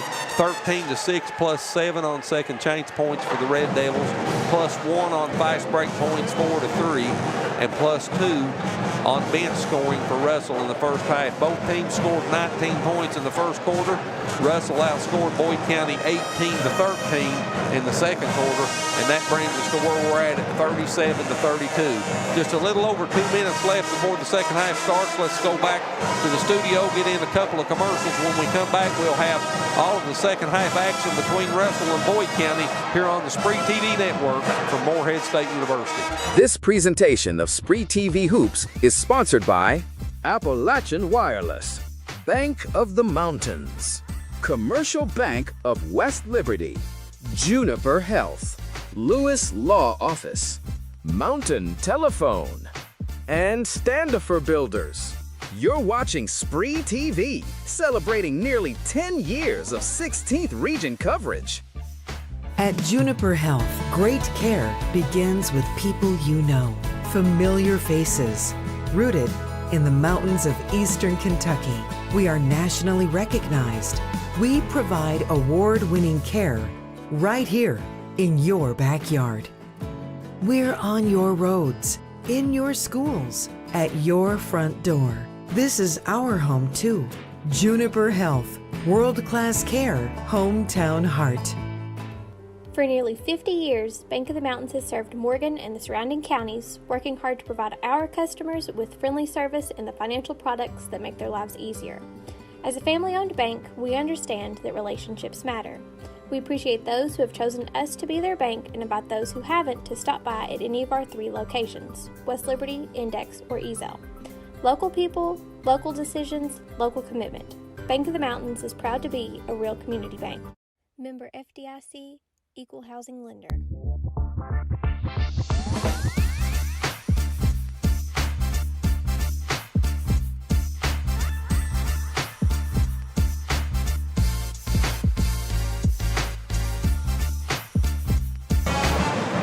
(37-32), Russell with a 5-point lead as we get ready to go to the second half. And Skylar Russell give Boyd County everything they wanted in the first half and then some. Everything and more. How about Jagger Prickett here with 5 offensive rebounds, 3 assists, and 5 points. Ryder Burgess with 14 points. You know, the young boys out here, they got a couple more years, too, after this. They're going to be really good and really fun to watch these next couple of years. They sure are. To the second half we go. Russell will inbounds the basketball. Beans, Burgess, Prickett, Pridemore, Cordial on the floor for Russell. Payne, Woods, Spurlock, Raridan, and Rimmer on the floor to start the second half for Boyd County. Pridemore with the basketball, gives it at the top of the key to Cordial, back to Pridemore. Burgess gives it back to Pridemore. Now he comes to Prickett. Prickett drives in the lane, puts a shot up, no good. It was tipped by Spurlock. Payne quickly down the right side of the lane, off the glass and in.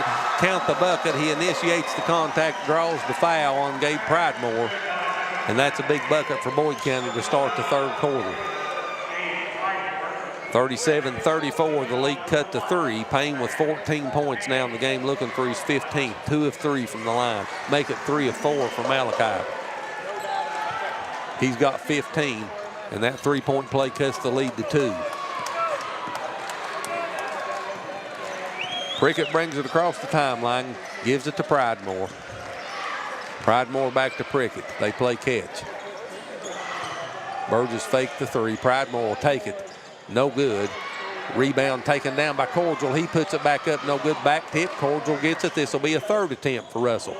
Again, offensive boards. Prickett, cross-court pass. Burgess, three, good. And Rimmer was sky high, and Burgess went over him with that shot.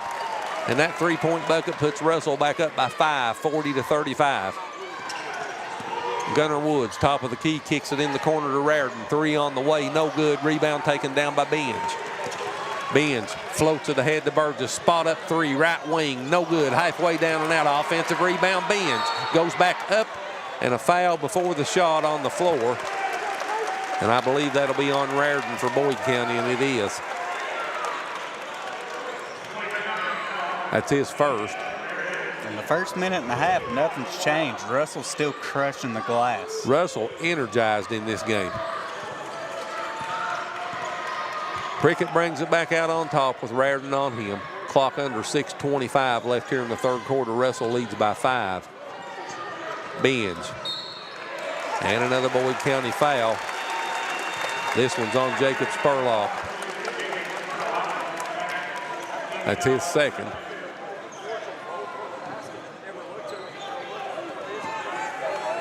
So 2 quick team fouls on Boyd County as well here in the third quarter. Prickett drives around Raritan, puts a shot up in the lane, good. Ball rolls off the front of the rim and in. Jagger Prickett with 7. And Russell has a 7-point lead, their biggest lead of the game. Payne in the front court, clock down under 6 minutes left here in the third quarter. Payne kicks it on the wing to Woods. Right elbow jumper. And fall away good. Gunnar Woods. And he'll go to the free throw line to try to complete the three-point play.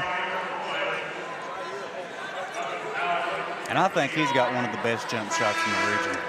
He's got a pretty shot, and that was a pretty shot right there as Jacob Carter checks into the lineup for Boyd County. And Gunnar Woods will go to the free throw line to try to complete the three-point play for Boyd County. First trip there tonight. 72.9% on the regular season. Woods misses it. Rebound taken down by Cordial and Benj.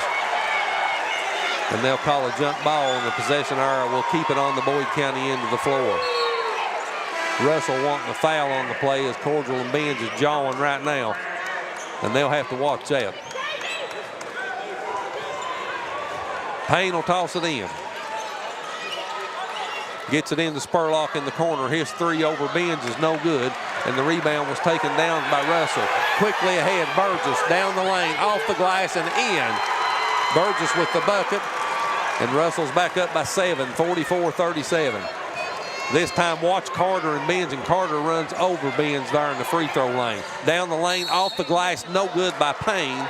And the foul will be on Prickett. Payne will go to the free throw line to shoot 2. And Carter and Cordial continues to mouth back and forth.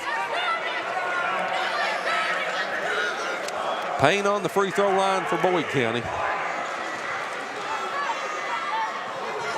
3 of 4 in the basketball game. First one's up and in. He's 4 of 5, has 16 points in the game, and the lead's cut to 6, 44-38. Second free throw's good. Payne makes them both. And now they'll call a Russell foul on Carter as Carter pushed Cordial underneath the bucket. He says no, but now that's been going on 2 trips down the floor. This has been brewing. And it's still going. 30-second timeout's taken now. We'll take it with him. 44-39, Russell with a 5-point lead. It's getting chippy. 5:25 left in the third quarter. We'll be back to LST Johnson Arena right after this.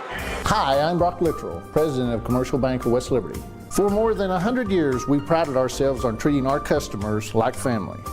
The technologies we offer afford you the ability to bank with us from anywhere. Hi, I'm Angie Pendergrass. I'm the CFO of Commercial Bank, and we are constantly looking for new technologies to improve our efficiencies and our bottom line, but more importantly, it allows us to spend more time with our customers. Hi, I'm Howard Elam, CEO of Commercial Bank. I'd like to thank you for trusting us with your banking needs.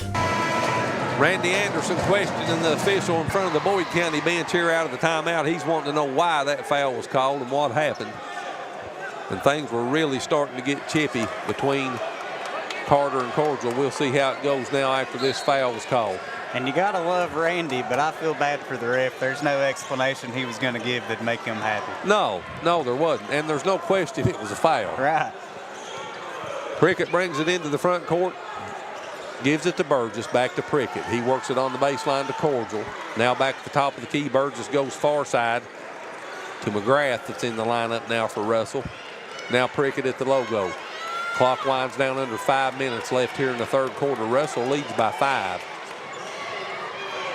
Burgess in the corner, gives it to McGrath. He floats it back to Prickett, and it's off of his hands, out of bounds. Turnover on Russell. And Prickett didn't like that, but that was the right call. It was. Turnover number 6 on the Red Devils. And Gabe Pridemore will check back into the lineup for McGrath for Russell. Clock winds down under 4:50 as Payne brings it into the front court. Spurlock, right elbow jumper, no good. Rebound batted around. Gunnar Woods comes up with it, and he's fouled on the putback. Woods will go to the free throw line to shoot 2 for Boyd County. And as rough as this game's been, there's only been 15 free throws shot between both these teams now. Benz picks up his third foul for Russell, and Gunnar Woods goes to the free throw line. He's been there once, 72.9%, and he makes the first one. He'd missed his first one earlier in the game, so now he's 1 of 2. He's got 9 points in the game. He can go to double digits with 10 if he hits this one. As Taylor White checks back into the lineup for Russell for Caden Benz. Woods makes them both. He's got 10, and the lead's cut to 3, 44-41.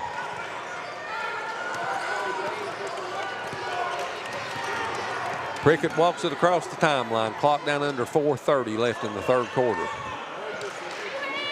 Burgess with Woods on him. Cordial comes out to set a screen. Burgess gives it to White. Prickett drives down the lane over Carter off the glass. No good. Rebound put back up and in by Cordial. Prickett drove Carter over to him. Carter altered his shot and he missed it, but Cordial was right there to put it back in, and the lead's back to 5, 46-41 Russell. Cordial's got 10 points in the game now. Payne just right at the top of the key for Boyd County. Gives it to Rimmer. Rimmer back to Payne at the top of the key. Gives it to Woods on the wing. Dumps it down on the baseline. Spurlock double teamed, and Jacobs fouled. He'll go to the free throw line to shoot 2. Spurlock's not been to the free throw line in this game. He's got 9 points. Jacob, best shooter from the free throw line for Boyd County. One of the best in the state, 84.7% during the regular season. And Jacob has been so much fun to watch these past 4 years. He sure has. These 4 years have went by fast. It doesn't seem like he should be a senior. He's in double digits now with 10 as he makes the first one. Benz checks back into the lineup for Pridemore for Russell.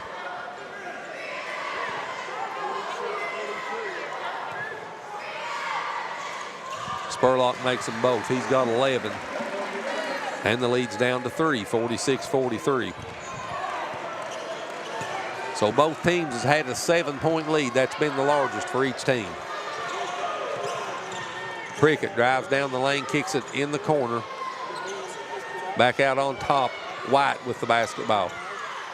3-ball Prickett, no good. Rebound comes off to Carter. Carter gets it to Payne. Payne brings it into the front court from Boyd County. They trail by 3. Top of the key, Woods looking to tie it, and he does. Gunnar Woods with the big triple. He's got 13. That's his third 3-point bucket. And we're tied at 46. Boyd County scored the last 7. Timeout, Russell. We'll take it with them. 3:08 left in the third quarter. Boyd County on a 7-0 run, and we're all even once again at 46-46. We'll be back to Ellis-T. Johnson Arena right after this.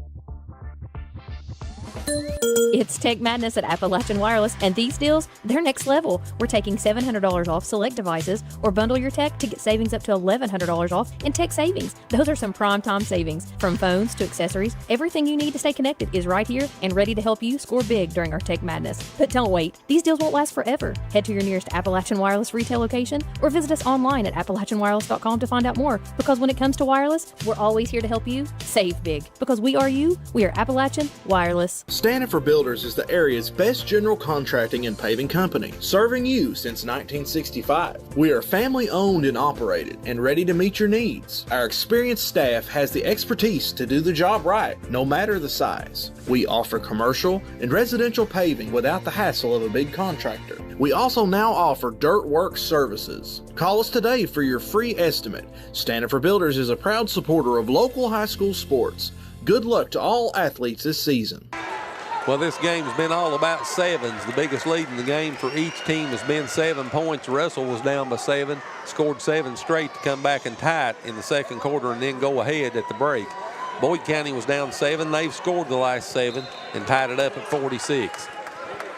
Burgess leads Russell in scoring with 19, and Payne leads Boyd County with 17. 3-ball Burgess, left of the top of the key, good, and that was 5 foot behind the three-point line. He's so much fun to watch. Burgess has got such a nice shot. He's got 22 points, and he's 4 of 10 from behind the three-point line, and that puts Russell back up by 3. Spurlock, baseline, shot up over Cordial, in, count the bucket. The foul will be on Cordial, and Spurlock will go to the free throw line to try to complete the three-point play.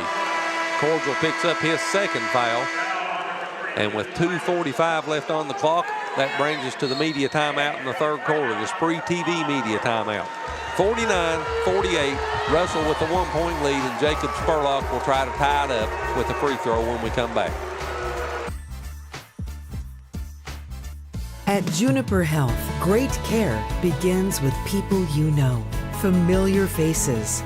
Rooted in the mountains of eastern Kentucky, we are nationally recognized. We provide award-winning care right here in your backyard. We're on your roads, in your schools, at your front door. This is our home too. Juniper Health, world-class care, hometown heart. Hi, I'm Brock Littrell, President of Commercial Bank of West Liberty. For more than 100 years, we prided ourselves on treating our customers like family. The technologies we offer afford you the ability to bank with us from anywhere. Hi, I'm Angie Pendergrass. I'm the CFO of Commercial Bank, and we are constantly looking for new technologies to improve our efficiencies and our bottom line, but more importantly, it allows us to spend more time with our customers. Hi, I'm Howard Elam, CEO of Commercial Bank. I'd like to thank you for trusting us with your banking needs. Boyd County's outscored Russell 16-12 so far here in the third quarter. And they trail by 1 as Spurlock tries to complete this three-point play. He does. He's got 14, and we're even again at 49. What a game this has been.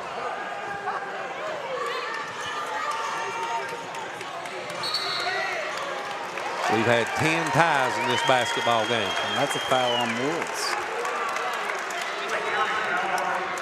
That's his second. 4th team foul on Boyd County. So the next foul will put Russell on the free throw line. Prickett on the wing, works off a Cordial screen, gives it to Taylor White. White back to Prickett. That pass was tipped by Woods. Prickett gives it to Cordial, top of the key. He moves right side, picks his dribble up. Somebody's got to give him help. There's a cut back door. That was goaltending. Prickett missed the shot. I thought it was too. No call into the front court. Spurlock looking to take the lead. Spins right, kicks it on the wing. Payne, right elbow. Backs it out now behind the three-point line, deep on the right wing. Carter comes out to set a screen. Payne drives in the lane, gives it to Rimmer at the top of the key. Fakes a handoff to Spurlock, goes down the lane, off the glass, no good. Cordial gets the rebound. Cordial gets it to Prickett. Burgess will bring it across the timeline. 1:45 left in the third quarter. Burgess faked the three, gives it to Benj. Benj fakes the hand to White, now gives it to Prickett. Prickett down the lane, kicks it in the corner to White. 3 on the way, no good. Rebound Spurlock. And Spurlock will walk the basketball into the front court. The clock goes under 1:25 left in quarter 3. Spurlock fakes the 3, gives it to Carter, back to Spurlock, down the lane, off the glass, no good. Carter had the rebound, and it's picked up by Cordial. Cordial comes away with it. Prickett gets it ahead to White, Good down pass. the lane, off the rim, and good. Taylor White with the high step as he scores, and he'll go to the free throw line to try to put Russell back up by 3. 51-49 now. Russell goes back on top by 2.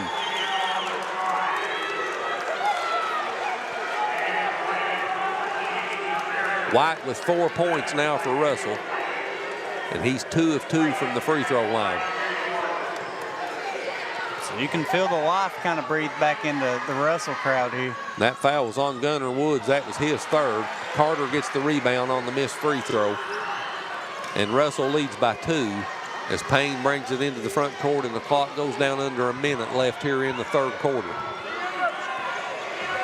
Payne gives it to Spurlock deep on the right wing. Spurlock with Benz on him gives it to Carter, to Payne. Payne right in front of us here on the left wing. Gets it into Rimmer. Rimmer double team, turns left, back right off the glass, no good. Rebound batted around, picked up by Cordial. He gives it to Prickett. Prickett gives it to Burgess, and he'll bring it across the timeline. Clock down under 30 left in the 3rd quarter. Burgess with Raritan on him. Burgess drives down on the baseline, spins left, puts a shot up, no good. Rebound taken down by Payne. 15 seconds. Payne into the front court, down the right side of the lane, off the glass, no good. And the foul will be on Burgess. And Malachi Payne will shoot free throws as he looks up at the scoreboard. Boyd County trails by 2, 51-49. Payne with 17 points in the game. He's 5 of 6 from the free throw line. Boyd County 10 of 12 as a team in this game. Payne makes the first one. He's 6 of 7 now. He's got 18 points. He leads Boyd County in scoring. Ryder Burgess leads all scorers with 22 for Russell. Payne's got 20 now. I'm sorry, 19. And it's 51-51. We're even once again. 11th tie of the game. Clock down to 5 seconds. 3-ball bends, left side, no good. Rebound taken down by White at the buzzer, and that brings us to the end of 3. And after 3 quarters and 24 minutes of play, we're exactly where we started. Nothing decided. Boyd County 51, Russell 51. We'll be back with what should be an exciting 4th quarter from LST Johnson Arena right after this. For nearly 50 years, Bank of the Mountains has served Morgan and the surrounding counties, working hard to provide our customers with friendly service and the financial products that make their lives easier. As a family-owned bank, we understand that relationships matter. We appreciate those who have chosen us to be their bank and invite those who haven't to stop by at any of our 3 locations, West Liberty, Index, or Ezel. Local people, local decisions, local commitment. Bank of the Mountains is proud to be a real community bank. Member FDIC, Equal Housing Lender. When you agree, it can be drama-free.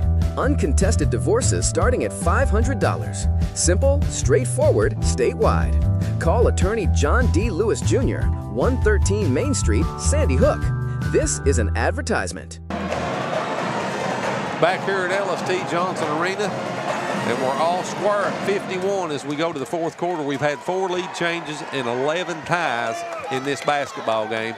Boyd County outscored Russell 19-14 in the 3rd quarter to tie it up. Malachi Payne leads Boyd County in scoring with 19. Ryder Burgess with 22 for Russell. Skyler, what do you think? Well, I'm a basketball fan, and this has been about the most fun 24 minutes I can remember calling in a long time. It's been a dandy. Russell with the basketball to start the 4th quarter. Cordial shots blocked, but Russell extends the possession. Bends at the top of the key, misses the 3. Spurlock gets the rebound for Boyd County. Spurlock brings it into the front court. Spurlock, Rimmer, Payne, Raritan, and Woods on the floor to start the 4th quarter, and Jacob Spurlock drains a big triple for Boyd County and puts the lines up by 3 here to start the 4th quarter. Big is an understatement. Prickett gives it to Cordial. Pridemore in the corner with his hands up. Prickett, 14-foot jumper in the lane. Halfway down and out, Rimmer gets the rebound. Payne down the lane, off the glass and in, and Boyd County leads by 5.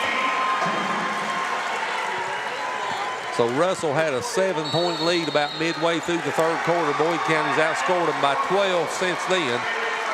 And the Boyd County fan base is on their feet as Russell calls a timeout. We'll take it with them. 6:58 left in regulation.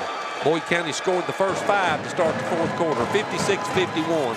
We'll be back to Moorhead right after this. Stanford Builders is the area's best general contracting and paving company, serving you since 1965. We are family owned and operated and ready to meet your needs. Our experienced staff has the expertise to do the job right, no matter the size. We offer commercial and residential paving without the hassle of a big contractor. We also now offer dirt work services. Call us today for your free estimate. Stanford Builders is a proud supporter of local high school sports. Good luck to all athletes this season. 56-51, Boyd County leads by 5, 6:58 left in regulation. Game was tied at 51 to start the fourth quarter. Boyd County's put 5 points up here in the first 62 seconds to push this lead out to 5. Their biggest lead's been 7. Russell out of the timeout. Prickett with the basketball. Raritan on him. Gives it to Benj. Benj has Spurlock on him. Now Rimmer gets him. He drives in the lane. Loses it. Picks it back up, and we'll have a Boyd County foul. That'll be on Raritan. Ethan Raritan picks up his second. First team foul of the fourth quarter on either team. Burgess with the basketball with Payne on him. All kinds of contact, and they call Payne for the foul. That's his second. And 2 team fouls on Boyd County here in the fourth quarter. Pridemore at the logo. And keep an eye on that as we go along. You know, picking up 2 quick ones. Now with this rule change, it's 5 fouls and you're in the bonus. Pridemore made the good move in the lane, missed the bunny. Boyd County brings it back down the floor quickly. Raritan, floater on the baseline's good. Boyd County scored the first 7 points of the fourth quarter, and they lead by 7. That matches their biggest lead of the game, 58-51. Russell needs a bucket as Prickett has it in the front court, gives it to Benj at the top of the key, hands it to Pridemore. Pridemore with Spurlock off him, hands it to Cordial. Cordial at the right elbow, picks up his dribble, backs up, shoots a jumper, good. Cordial with the bucket. Russell needed that. He's got 12. He's got a double-double in the game, 12 points and 10 rebounds. And the lead's 4, 58-54.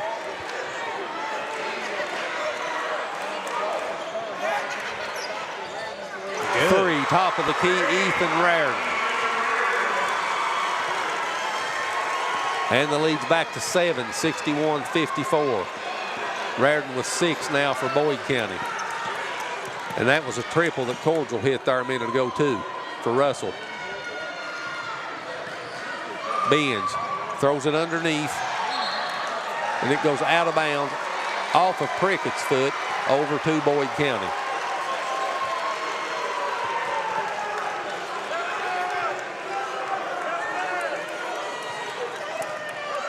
Payne will walk it into the front court. Boyd County leads by 7, 61-54. A bucket here would give them their biggest lead of the basketball game. Payne has Prickett on him, kicks it in the corner to Woods for a 3, and it's good. Boyd County's feeling it now. Gunnar Woods with the triple. And Boyd County leads by 10, 64-54.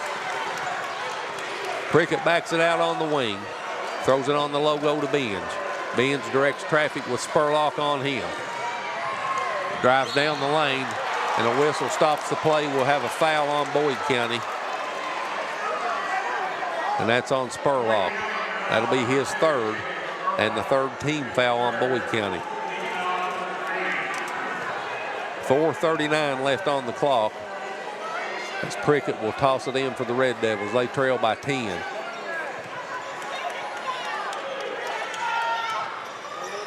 He gets it into Cordial. He backs Rimmer around, puts the turnaround up and in. Tyler Cordial. He's got 15 now to go with his 10 rebounds. And a timeout's taken on the floor, a 30-second timeout by Russell. We'll take it with them quickly. 64-56 Boyd County. We'll be right back. Hi, I'm Brock Littrell, President of Commercial Bank of West Liberty. For more than 100 years, we prided ourselves on treating our customers like family.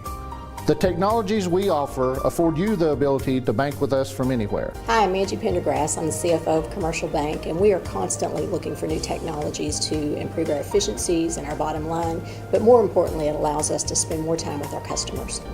Hi, I'm Howard Elam, CEO of Commercial Bank. I'd like to thank you for trusting us with your banking needs. Malachi Payne leads Boyd County in scoring with 21. Ryder Burgess leads all scorers for Russell with 22. And Russell looks up and finds herself trailing by 8 points to this Boyd County team with 4:32 left on the clock here in the fourth quarter. You know, and these types of games make me almost wish that the KHSAA would implement a shot clock for high school basketball. Well, it's coming. It'll be here in a couple of years, and it'll make a big difference in the game. Payne with the basketball with Prickett on him.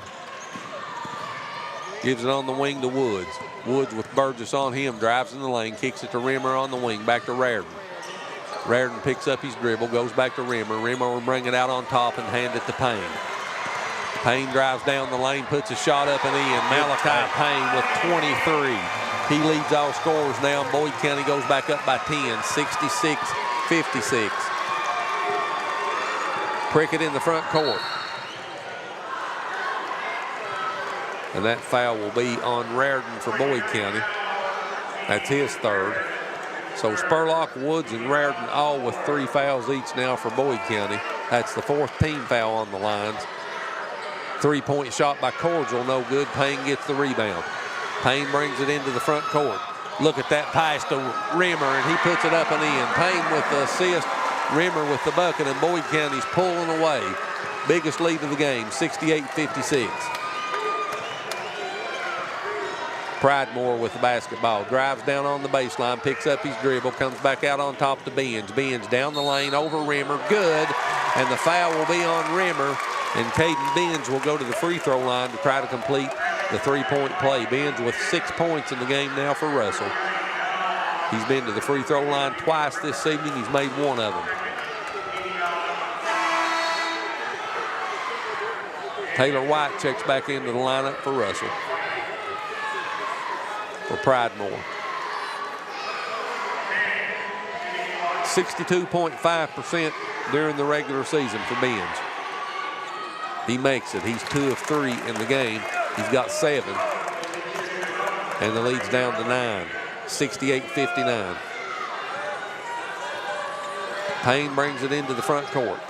Prickett on him. And you know, with 3 minutes left, 9 points isn't a death sentence yet. Not yet. Raridan, 3, right side, good. Okay. So but I it's should getting have kept closer. my mouth shut. Lead back to 12, 71-59. Raridan in double digits now with 11. Prickett picks up his dribble, gives it to Benz. Floater in the lane, good by Caden Benz. He's got 9 now. And the lead's back to 10, 71-61. 2:35 on the clock. Spurlock into the front court, down the lane, off the glass and in. He initiated contact trying to draw the foul. He didn't get it, but he gets the bucket, and the lead's back up to 12, 73-61. 2:31 left on the clock. We come to the media timeout in the fourth quarter, the SpreeTV media timeout. Boyd County 73, Russell 61. We'll be back to MSU right after this. At Juniper Health, great care begins with people you know, familiar faces. Rooted in the mountains of eastern Kentucky, we are nationally recognized. We provide award-winning care right here in your backyard. We're on your roads, in your schools, at your front door. This is our home too. Juniper Health, world-class care, hometown heart. When you agree, it can be drama-free. Uncontested divorces starting at $500. Simple, straightforward, statewide. Call attorney John D. Lewis Jr., 113 Main Street, Sandy Hook.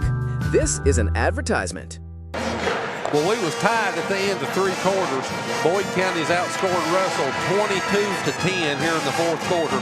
Malachi Payne leads Boyd County in scoring with 23. Ryder Burgess leads Russell in scoring with 22. And Russell's on the short end of the stick, looking up at a 73-61 deficit with 2:31 left on the clock. Prickett will bring it into the front court. Russell needs a bucket on this possession. Burgess at the logo, back to Prickett. Prickett gives it to Pridemore. He finds Cordial down on the baseline, right side. Back to Prickett on the wing. Prickett with Woods on him. Gets it to Burgess. Burgess has Spurlock on him. Back to Prickett on the right side. Prickett top of the key. Burgess on the wing. Pridemore left side. Drives inside the circle. Baseline jumper up. No good. Rebound taken down by Woods for Boyd County. He gets it to Spurlock. And Jacob throws it into the front court to Rimmer. Rimmer drives baseline off the glass, no good. Out of bounds off of Payne. Back over to Russell.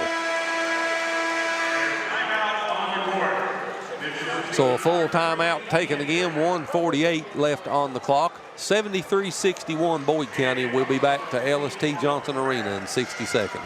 Hi, I'm Brock Littrell, President of Commercial Bank of West Liberty. For more than 100 years, we prided ourselves on treating our customers like family.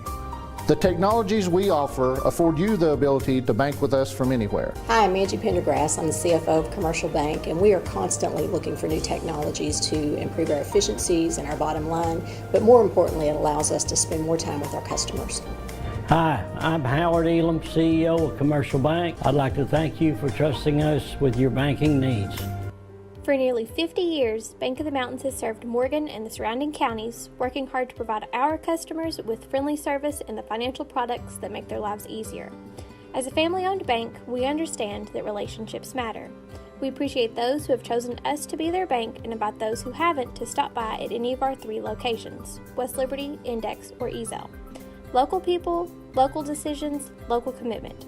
Bank of the Mountains is proud to be a real community bank. Member FDIC, Equal Housing Lender. 73-61, Boyd County with a 12-point lead. We was tied at the end of 3 quarters. Boyd County's outscored Russell by 12 here in the first 6 minutes and 12 seconds of the 4th quarter. Russell with the basketball out of the timeout. And they desperately need a bucket on this trip. McGrath checked into the lineup for Russell. Prickett on the baseline gives it to Benz at the lane. Benz puts the floater in. Caden's in double digits now with 11, cuts the lead to 10. Russell has no team fouls in the 4th quarter either. That's a big deal. There's a turnover. Benz picks that pass off, gives it on the wing to Burgess. Open 3 right side. Good.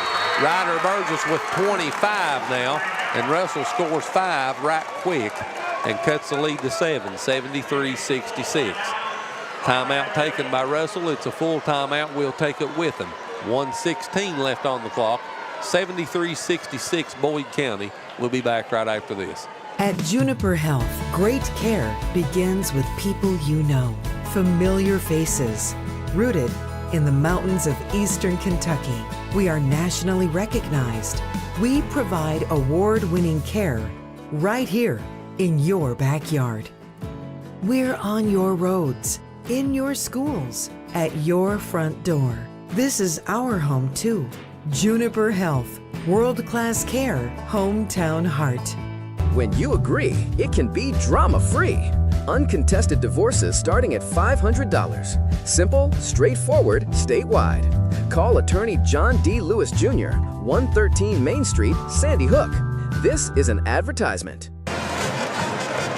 Boyd County's really warmed up from the floor. They're shooting 53% in the game now on 25 of 47. 12 of 14 from the free throw line for 86%. They're shooting 52% from behind the three-point line on 11 of 21. And they've got a 7-point lead with 1:15 left. Out of the timeout. Sorry about that, but it's been a tale of 2 halves, you know. Boyd County shooting 71% in the second half from behind the three-point line and 65% from the floor. Prickett, 14-foot jumper, left side, no good. They turned Boyd County over again, couldn't convert. And now the foul will be on Russell's McGrath. But this is where Russell's in trouble now. They're only their first team foul, 55.5 seconds left. They've got to foul 4 more times to put Boyd County on the free throw line. Spurlock throws it away on the inbounds pass. Burgess is fouled by Payne, and Ryder Burgess will go to the free throw line to shoot 2. Chance to cut it to 5. He's 5 of 11 in the game so far. 80.3% on the season. Best free throw shooter for Russell. Now this is his first trip to the free throw line. I'm sorry, he's 5 of 11 from behind the three-point line. Burgess misses that first one. This one could cut it to a 2-possession game, and he misses them both. Rimmer gets the rebound, and we'll have a Russell foul, and that'll be on Prickett. That's his second. Second team foul on Russell. Spurlock gets it into Payne. Back to Spurlock. Full court pressure to Payne. And Payne is fouled by McGrath. That'll be McGrath's second foul. Third team foul. 2 more to put him on the line.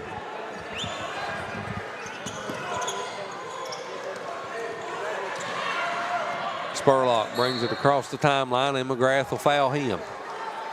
It's McGrath's third foul and the 4th team foul on Russell. Next foul now will put Boyd County on the free throw line. 40.7 seconds left on the clock. They get it into Payne, and he's fouled by Prickett. Prickett picks up his third. And Malachi Payne will go to the free throw line. He's 7 of 8 from the free throw line in this game. Boyd County 12 of 14, make it 13 of 15 as a team, and the lead goes to 8, 74-66.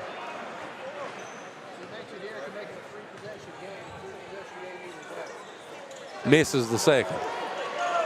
Ben's got the rebound, gives it to Burgess into the front court. Down the left side, back out on top to Benz. Clock under 30. Benz down the lane, puts a shot up off the glass and in. He's got 13 in the game, and the lead's cut to 6, 74-68. Full timeout, let's take it with him. 26.4 left on the clock. We'll be back to Moorhead right after this. This presentation of SpreeTV Hoops is sponsored by Appalachian Wireless, Bank of the Mountains, Commercial Bank of West Liberty, Juniper Health, Lewis Law Office, Mountain Telephone, and Standifer Builders. You're watching SpreeTV, celebrating nearly 10 years of 16th region coverage.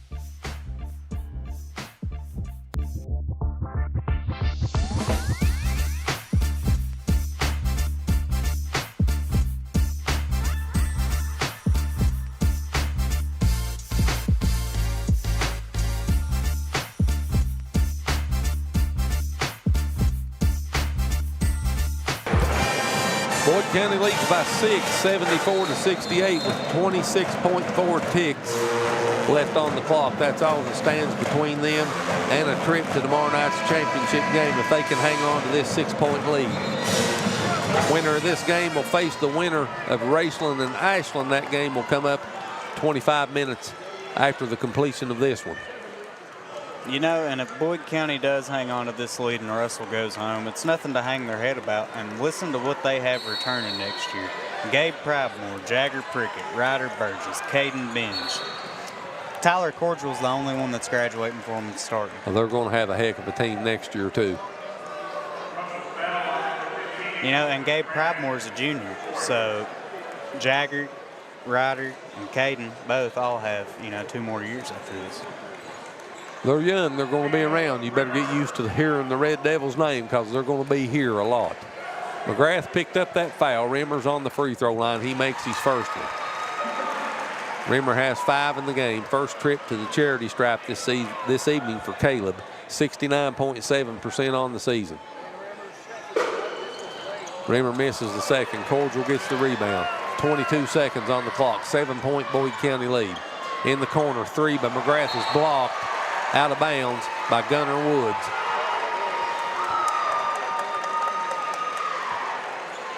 and that's an exclamation point on how this game's went this second half. Second half's been all Boyd County.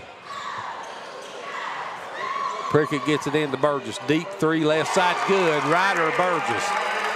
He's got 28 in the game, and he's 6 of 12 from behind the three-point line.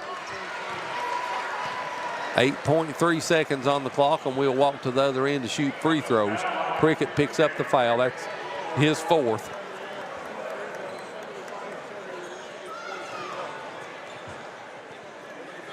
And Spurlock will go to the free throw line to shoot 2 for Boyd County.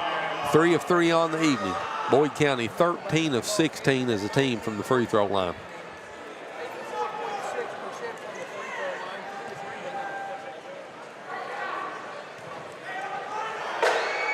First free throw's up and good. Spurlock's got 20, and Boyd County's now 15 of 19 from the free throw line in the game. One of the machines I'm looking at is updated quicker than the other one. Spurlock misses the second. 7 seconds. 5-point lead. 1 second, and that's the horn. And the first semifinal game is in the books, and Russell comes up 5 points short. Boyd County with the victory, 76-71, and the Lions will move to the championship game tomorrow evening to take on the winners of Raceland and Ashland. That game will be coming up in approximately 25 minutes. Let's go back to the studio, get in a few commercials. We'll be back here in just a few minutes to wrap this game up with the official statistics and get you ready for the nightcap. 76-71, Boyd County, your final. You was right, Dave. It's Tech Madness at Appalachian Wireless, and these deals, they're next level. We're taking $700 off select devices, or bundle your tech to get savings up to $1,100 off in tech savings. Those are some prime time savings. From phones to accessories, everything you need to stay connected is right here and ready to help you score big during our Tech Madness. But don't wait. These deals won't last forever. Head to your nearest Appalachian Wireless retail location or visit us online at AppalachianWireless.com to find out more. Because when it comes to wireless, we're always here to help you save big. Because we are you, we are Appalachian Wireless. Hi, I'm Brock Littrell, President of Commercial Bank of West Liberty. For more than 100 years, we prided ourselves on treating our customers like family. The technologies we offer afford you the ability to bank with us from anywhere. Hi, I'm Angie Pendergrass. I'm the CFO of Commercial Bank, and we are constantly looking for new technologies to improve our efficiencies and our bottom line, but more importantly, it allows us to spend more time with our customers. Hi, I'm Howard Elam, CEO of Commercial Bank. I'd like to thank you for trusting us with your banking needs. Standifer Builders is the area's best general contracting and paving company, serving you since 1965. We are family owned and operated and ready to meet your needs. Our experienced staff has the expertise to do the job right, no matter the size. We offer commercial and residential paving without the hassle of a big contractor. We also now offer dirt work services. Call us today for your free estimate. Standifer Builders is a proud supporter of local high school sports. Good luck to all athletes this season. It's Tech Madness at Appalachian Wireless, and these deals, they're next level. We're taking $700 off select devices, or bundle your tech to get savings up to $1,100 off in tech savings. Those are some prime time savings. From phones to accessories, everything you need to stay connected is right here and ready to help you score big during our Tech Madness. But don't wait. These deals won't last forever. Head to your nearest Appalachian Wireless retail location or visit us online at AppalachianWireless.com to find out more. Because when it comes to wireless, we're always here to help you save big. Because we are you, we are Appalachian Wireless. Hi, I'm Brock Littrell, President of Commercial Bank of West Liberty. For more than 100 years, we prided ourselves on treating our customers like family. The technologies we offer afford you the ability to bank with us from anywhere. Hi, I'm Angie Pendergrass. I'm the CFO of Commercial Bank, and we are constantly looking for new technologies to improve our efficiencies and our bottom line, but more importantly, it allows us to spend more time with our customers. Hi, I'm Howard Elam, CEO of Commercial Bank. I'd like to thank you for trusting us with your banking needs. When you agree, it can be drama-free. Uncontested divorces starting at $500. Simple, straightforward, statewide. Call attorney John D. Lewis Jr., 113 Main Street, Sandy Hook. This is an advertisement. This presentation of SpreeTV Hoops is sponsored by Appalachian Wireless, Bank of the Mountains, Commercial Bank of West Liberty, Juniper Health, Lewis Law Office, Mountain Telephone, and Standifer Builders. You're watching SpreeTV, celebrating nearly 10 years of 16th region coverage.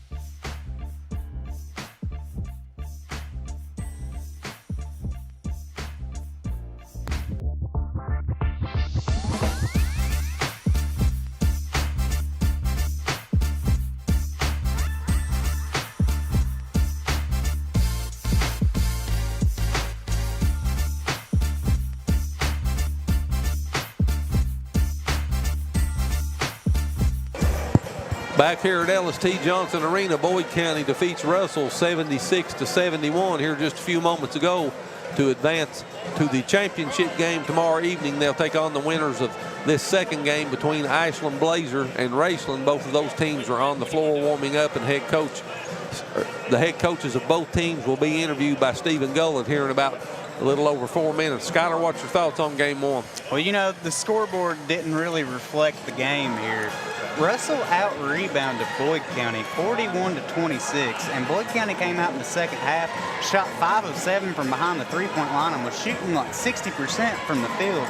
They just came out, and I don't know what it was that Anderson said to them boys, but whatever it was, he got them in line. They came out, and they played a completely different 16 minutes. He cracked the whip on the lines at halftime. He did. Because they come out in the second half and they performed.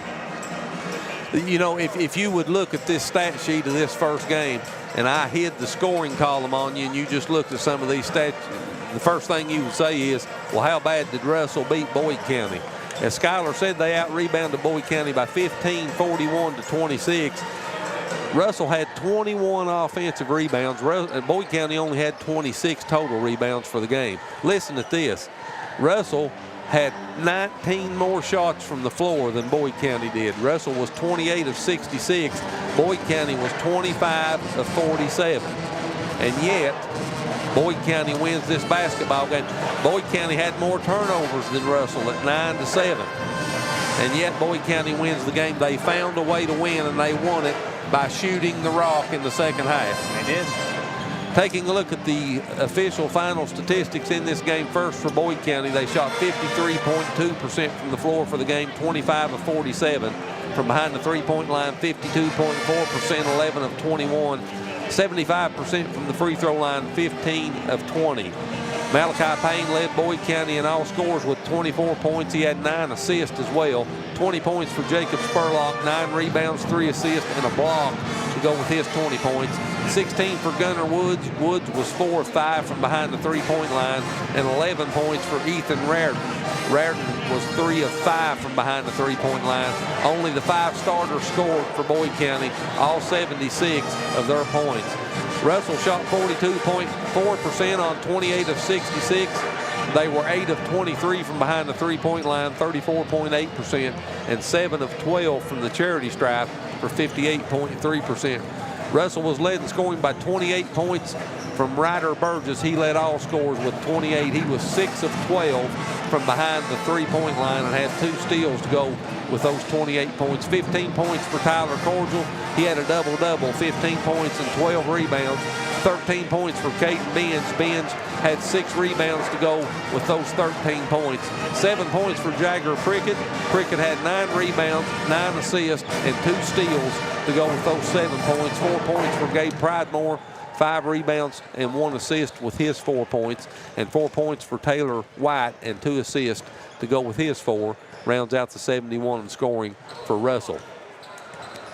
Points off turnovers were even, 10 apiece. Points in the paint, as you can imagine, Russell won that a +10, 36-26, thanks to that flurry of 21 offensive rebounds for Russell in that basketball game. +15 second chance points in favor of Russell, 23-8. Boyd County winds up winning fast break points +5, 14-9, and Russell outscored Boyd County's bench by 4. Both teams scored 19 points in the first quarter.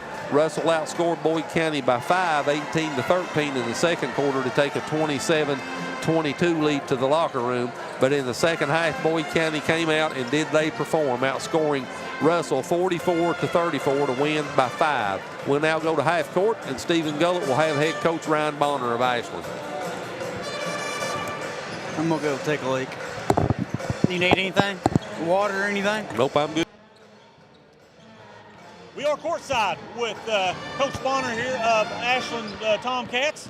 You got a big win on Saturday. Tell us a little bit about that, how you played, how you felt you played. I thought our effort level was really what was the igniter for us early in the game, particularly Elijah Owens. He was really active defensively and allowed us to really get into the flow of the game on a night when our shots weren't going in like they normally do. So getting that early offense off of our defense, like I said, that really helped ignite us early in the game and kind of propelled us throughout 4 quarters. Yeah. So with Raceland, you played them once in this season, beat them. I guess, what do you know about them? Well, they've got veteran players. They got a veteran big in Charles Welch who can really be a problem to deal with in the post. And they've got great guard play. Jonah Arnett, their leading scorer, he's one of the top guards in the region, a guy that just knows how to get to his spots. So they're a tough matchup. So obviously, defense is going to be a priority for us, and then just continuing to play with pace and play with intensity. Talk a little bit about your players. Brag on them just a little bit. The ones that we're going to call their name out on the TV tonight. Well, one guy who got in the game Saturday against Raceland, Caleb Conway. I thought he did a phenomenal job just knowing and understanding his role in that game and really helping us clean up the boards against the Barnett kid who posed an issue for us. Obviously, Caleb Clark, our senior veteran, we've gotten consistent play out of him all year. He had 30 points Saturday night on a really efficient performance. And then, we'll get to see Drew Smith tonight, who wasn't able to play on Saturday. So you got him back. Yeah, so I know he's really excited to be back out on the floor tonight. All right. Well, Coach, we know you got a game to play. Thank you. We wish you the best of luck. Appreciate it. All right, we'll be right back. You're watching high school basketball on SpreeTV, Channel 2. This presentation of SpreeTV Hoops is sponsored by Appalachian Wireless, Bank of the Mountains, Commercial Bank of West Liberty, Juniper Health, Lewis Law Office, Mountain Telephone, and Standifer Builders.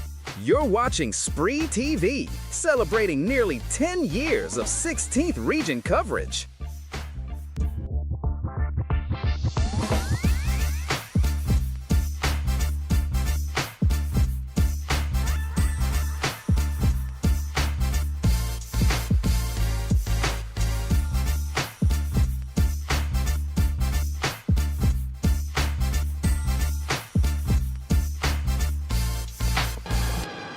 We are back courtside with Coach Joe Bryant of Raceland. Coach, got a big win on Saturday. Tell us about your performance, how you felt you played. Yeah, I thought, we didn't play real well early, but, we didn't panic. We didn't slow down. We just kind of, fought and weathered through the storm. And then we were able to make a run there when it mattered, late in the third and early in the fourth, and we held on tight at the end to get it done. And I guess you have played Ashland in the regular season, yes, so you're familiar with them. Yeah. So what do you expect from them tonight? A very talented ball club. Offensively, they are so athletic and great shooters. Defensively, they get up and pressure you. We've got to take care of our turnovers, make sure we don't have very many of those. And then we got to do what we do best, which is defend and rebound. And then hopefully they miss a few shots. We clean up the glass, and we'll have a shot there to win at the end. Okay. Well, talk a little bit about your players, some of the names that we're going to call out during the game. Brag on them just a little bit. Yeah, man, we play 7 guys. I've got Jake Waller and Jonah Arnett, who have started a lot of basketball for this program. They're only juniors, but they've both been playing since 8th grade, with Jonah starting forever. So, got a great backcourt, and that's kind of what wins in March when you have a good, veteran backcourt. We got the big man in the middle, Charles Welch, who gets better every game. Kind of became a double-double machine here as of late. And then we got Eli Evans and Eli Canes that are our 4th and 5th guys starting for us. And those guys are good athletes who guard and rebound and attack the glass. And I thought that's what changed the game on Saturday, when those guys started going to the rack and getting downhill and attacking, with Morgan in a little bit of foul trouble. That turned the tide for us, especially in that 3rd quarter. Yep. And, Coach, we know you got a game to play. We wish you the best of luck. Thank you very much. And we appreciate you talking to us. Appreciate it. Thank you. All right, we'll get you back with the starting lineups and the tip-off. You're watching high school basketball on SpreeTV, Channel 2. Ashland and Raceland both on the floor warming up, a little over 13 minutes away from the starting lineups and start of this game. Stephen Gullett just wrapped up his interviews with head coach Ryan Bonner of the Ashland Blazer Tomcats and Joe Bryan of Raceland. Let's take a look at both of these basketball teams. The Ashland Blazer Tomcats, they defeated Round County 75-40 in the first round here on Saturday. And in that basketball game, the scoreboard looked like this for Ashland. Caleb Clark led Ashland in scoring with 30 points. He was 13 of 20 from the floor and had 6 rebounds to go with those 30 points. 21 points for Elijah Owens. Owens was 9 of 14 from the floor, had 4 rebounds and 5 steals to go with his 21 points. 10 points for Justin Hughes. Hughes had 4 rebounds and 5 assists to go with his 10 points. Those 3 players were in double digits for Ashland. Ashland shot 55% from the field in their first game against Round County on 32 of 58. They were 31.6% from behind the three-point line. On 6 of 19, only shot 7 free throws, hit 5 of them for 71.4%. Ashland is the 7-year defending champion of the 16th region tournament. They're 16-5 in semifinal games since 2001, and they've won their last 9 semifinal games. They beat Round County here last year 61-39 in the semis. Their last loss in the semifinals, you got to go all the way back to 2013 to find that, and the Panthers of Fleming County beat Ashland in 2013 in double overtime 81-72. That's the last time Ashland lost a semifinal game. The Tomcats are 9-7 in championship games this century, and they've won their last 7 straight years in the finals of the 16th region tournament. They defeated Boyd County last year to capture the 16th region tournament title 55-47, and if Ashland can beat Raceland in this game, it'll be Ashland and Boyd County again. But head coach Joe Bryan and Raceland will have something to say about that in this game, I'm sure. Ashland has beat Boyd County in the last 4 years in the regional championship game. Ashland played 16th region teams 7 times during the regular season. They had a record of 6-1 in those 7 games. Boyd County, the mere blemish on the schedule during the regular season. And against this tournament field, they played 4 games during the regular season, had a record of 3-1, and they outscored those opponents in those 4 games by a total of 24 points. Raceland, under the direction of head coach Joe Bryan, they defeated Morgan County 64-61 in the first round to advance here to the semifinal round. Raceland did not have a player, Raceland had 4 players in double digits in that win over Morgan County. Charles Welch led Raceland with 16 points. He missed a double-double by 1 rebound. He had 9 rebounds. 15 points for Josie Large, the 8th grader, and Skylar, what a game he had. He was 5 of 8 from behind the three-point line, and 3 of those three-point shots that he hit come at critical junctures in the game. Critical. You know, how many 8th graders you know that can suit up, come out here and play, much less hit 5 3-pointers? And you could tell when he checked into the game, the first one he shot and hit, he wasn't intimidated by the lights here at LST Johnson Arena at all. Wound up with 15 points and was a big part of why Raceland defeated Morgan County. Jonah Arnett had 12 points. He had 5 rebounds and 4 assists to go with those 12 points. Eli Evans had 11 points, and Evans had 5 rebounds to go with those 11 points. Eli was 5 of 9 from the field also in that game. Raceland shot 49% from the floor against Morgan County on 24 of 49. They were 7 of 19 from behind the three-point line, 36.8%. And from the free throw line, they had 18 free throws against Morgan County. They only hit 9 of them. They shot 50% from the free throw line. Raceland is 0-2 in semifinal round games since 2001. This is their first appearance in the semifinal since 2018, and they lost that game in 2018 in overtime to these Ashland Blazer Tomcats 57-48. They have no appearances in the championship game this century. Raceland has played 20 games against 16th region competition this year. They have a record of 12-8. And against this tournament field, they played 8 games during the regular season, had a record of 3-5 in those 8 games, and were outscored by 25 points. Let's take a look at the Ashland Paul Blazer Tomcats under the direction of head coach Ryan Bonner in his 4th season. Bonner with an overall record of 89-40, and a win tonight would give Bonner his 4th straight 20-win season. Ashland's 19-9. They come into this game having won 5 of their last 10 basketball games. Sweet spots on the scoreboard for Ashland when they score 80 or better. They did that 11 times this year. They're 9-2 in those 11 games. When they give up 65 or less on defense, they did that 13 times, and they're 12-1 in those games. Ashland averaged 76.2 points per game during the regular season. That was good enough for 10th in the state of Kentucky. So we had 2 teams in the 16th region that was in the top 10 in the state in scoring average. Ashland's averaging 75 points per game here in the postseason. They give up 66.2 points per game they did during the regular season. They've done better than that in their 2 postseason games, only giving up 59 points per game. They outscored their opponents during the regular season by 10 points per game. They're doing better than that in the postseason, 16 point per game scoring margin on the plus side for the Tomcats. From the floor, they shot 51.8% on the season. That was best in the 16th region, 10th in the state of Kentucky. They're the best shooting team from the floor during this postseason, 52.9%. 37.6% from behind the three-point line during the regular season, 34th in the state. Best in this tournament field during the postseason, 37.8% from distance. From the free throw line, 72.2% during the regular season, 30th in the state of Kentucky. 58.8% during the postseason on 10 of 17. They pulled down 23.8 rebounds per game during the regular season. They're 29.5 rebounds per game here in their 2 postseason games. Caleb Clark leads them in all offensive categories, scoring 20.2 points per game, field goal percentage 61.9, three-point field goal percentage 45.2, 78.2% from the free throw line, and their leading rebounder 5.7 rebounds per game.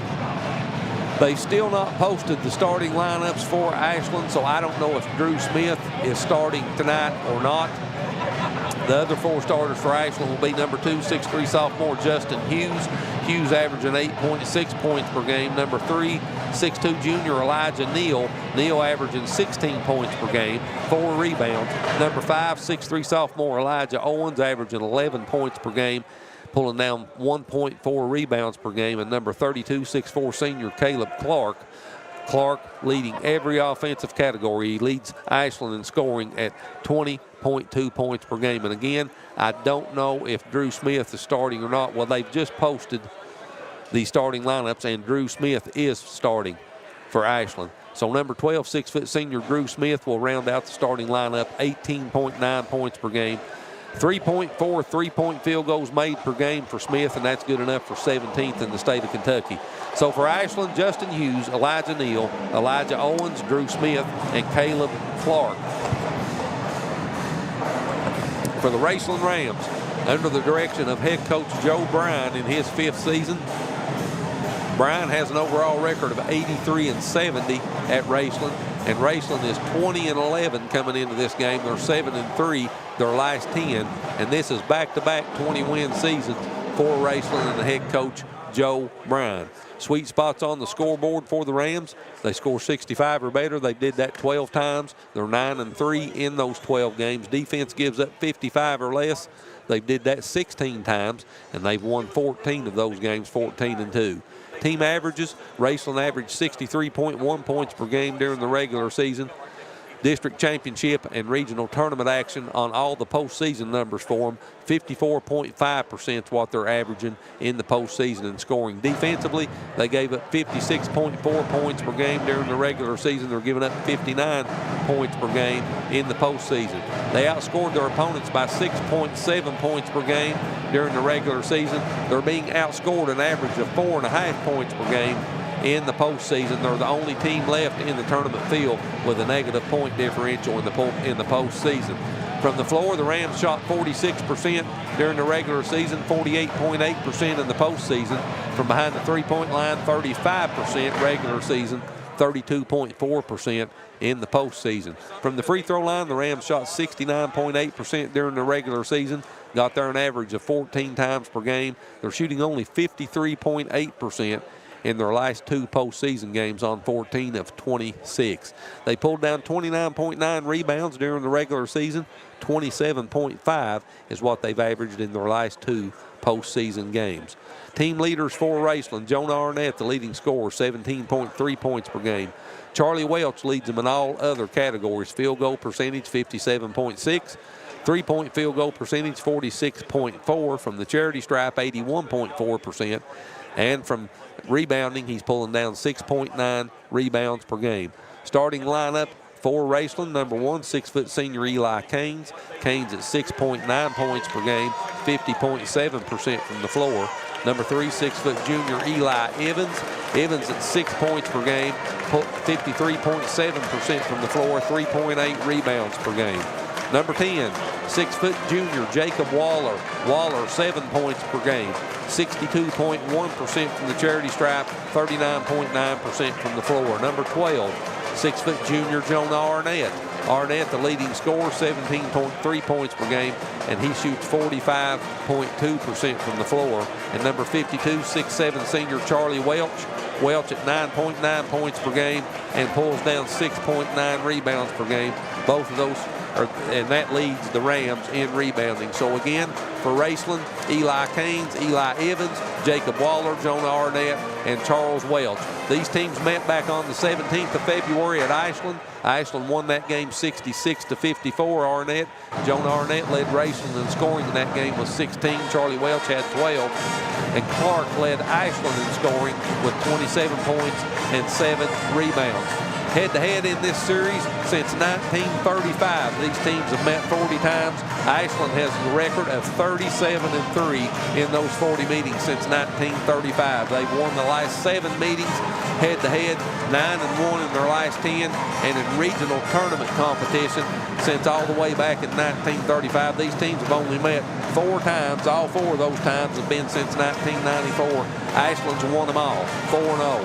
2018 was the last time that they met during the regional tournament. It was in the semifinal round. That game went into overtime, and Ashland won it 57-48. A little over a minute away from the start. Let's get in a 30-second commercial. When we come back, we'll turn it over to the PA announcer. This presentation of SpreeTV Hoops is sponsored by Appalachian Wireless, Bank of the Mountains, Commercial Bank of West Liberty, Juniper Health, Lewis Law Office, Mountain Telephone, and Standifer Builders.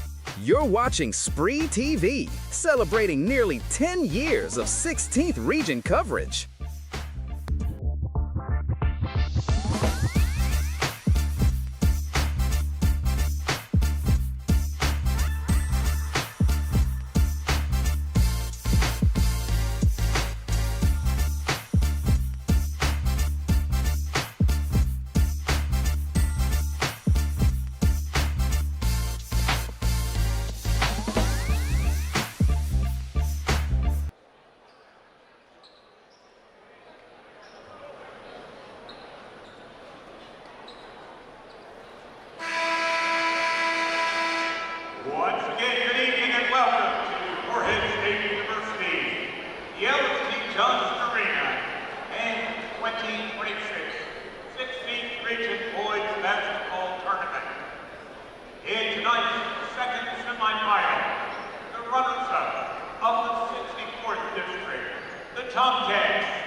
That's your starting lineups for both teams. They're on the floor. Welch moves into the circle for Raceland. And Clark will jump for Ashland. Ashland in the maroon with white numerals and gray trim. Raceland in the home white uniforms with orange numerals and trim along with the black. Welch and Clark will jump it up. We're ready to get this second semifinal game underway from LST Johnson Arena. Let's play basketball. Opening tip control by Raceland. Raceland with the basketball. First possession of the game. Eli Caines on the wing. Gives it back to Waller. Waller comes top of the key. He's got Owens on him. Waller backs it out to the logo, directs some traffic. Raceland all kinds of cuts and screens underneath. That ball's deflected. There's a turnover. Hughes down the lane. His shot's deflected. It goes out of bounds. It'll stay with Ashland. So Raceland with the first possession turns it over, Skyler, and Ashland quickly got it up the floor. Man, and it's hard to believe how quick Ashland can move the ball. Neal gets it in right underneath the bucket to Caleb Clark, and Neal gets an assist on the inbounds pass. Clark scores, and Ashland scores the first two. It's 2-zip Tomcats. Down the lane, that shot was put up by Evans, and it was blocked. Here comes Clark into the front court. Gives it on the wing to Smith. In the corner, 3-ball on the way, Owens, and that's good. Elijah Owens with the triple, and Ashland scored the first 5. Full court man-to-man. Waller's going to have to hurry to get it across the timeline. He does. Neal all over him as he drives down the right side of the lane. It goes out of bounds and will stay with Raceland. And Ashland just plays smothering defense. It's very impressive how well Bonner has these boys conditioned. Waller will toss it in. Floats it into Welch. Welch hands it back to Arnett. Arnett goes in the corner to Evans. Evans inside the circle, gives it to Kane. Kane in the left corner, spins left, comes back out toward the top of the key, picks up his dribble, finds Welch on the baseline with Clark on him. Welch backs him down, kicks it out on the wing. Kane's 3 on the way, and that was an air ball, and it goes out of bounds over to Ashland. 6:21 left on the clock. Tomcats lead 5-0 and have the basketball.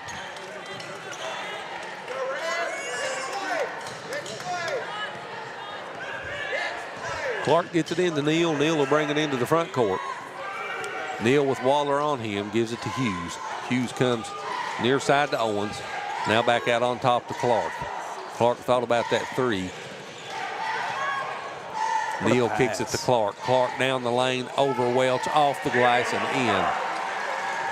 Caleb Clark with the bucket, and Ashland scored the first 7. Clark's got 4 of them. Waller gets it into the front court. Elijah Neal on him. Welch comes out to set a screen. Now backs it off. Caines with the basketball. Floats it back to Waller. Into Welch in the lane. Off the glass, no good. But the big guy's fouled, and Welch will go to the free throw line to shoot 2. And the Ashland foul will be on Elijah Owens, 6'2" freshman. First foul of the game, and Charles Welch will go to the free throw line. 81.4% during the regular season. Excellent free throw shooter. And he misses the first one. The old stats curse. Happens every time, don't it? Yep. 2 minutes and 21 seconds into this game. Welch will try to get Raceland on the board for the first time. He does as he splits the pair. And the Ashland leads 6. Neal brings it into the front court for the Tomcats.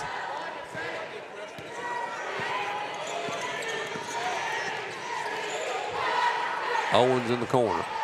3-ball on the way. No good. Clark was up high, but he missed the offensive rebound. Waller got it for Raceland. Waller brings it into the front court. Hughes on him. Waller gives it on the wing. Shot in the lanes, put up. That was no good by Evans. Put back up again by Evans, no good. Welch, the third try, no good. And they'll call a foul on Ashland.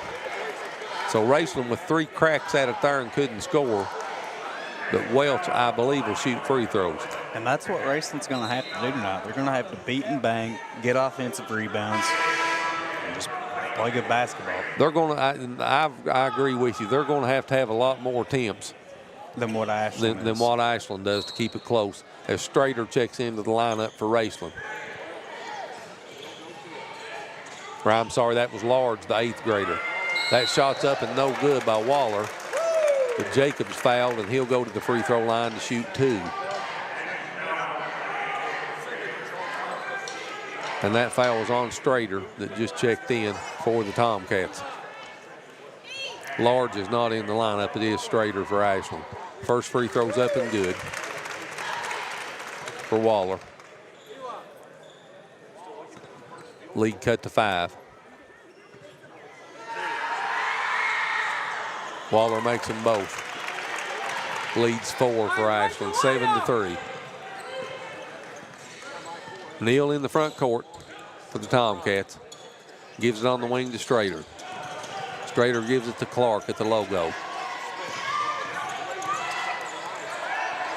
Smith on the right side, backs it out with Evans on him, gives it to Clark. He comes near side to Neal. Neal backs it out to the logo. Neal drives in the lane, passes it in the corner. Strader open 3, good. Wide open. Jalen Strader, the 5'8" freshman, drains the triple, and Ashland goes back up by 7, 10-3.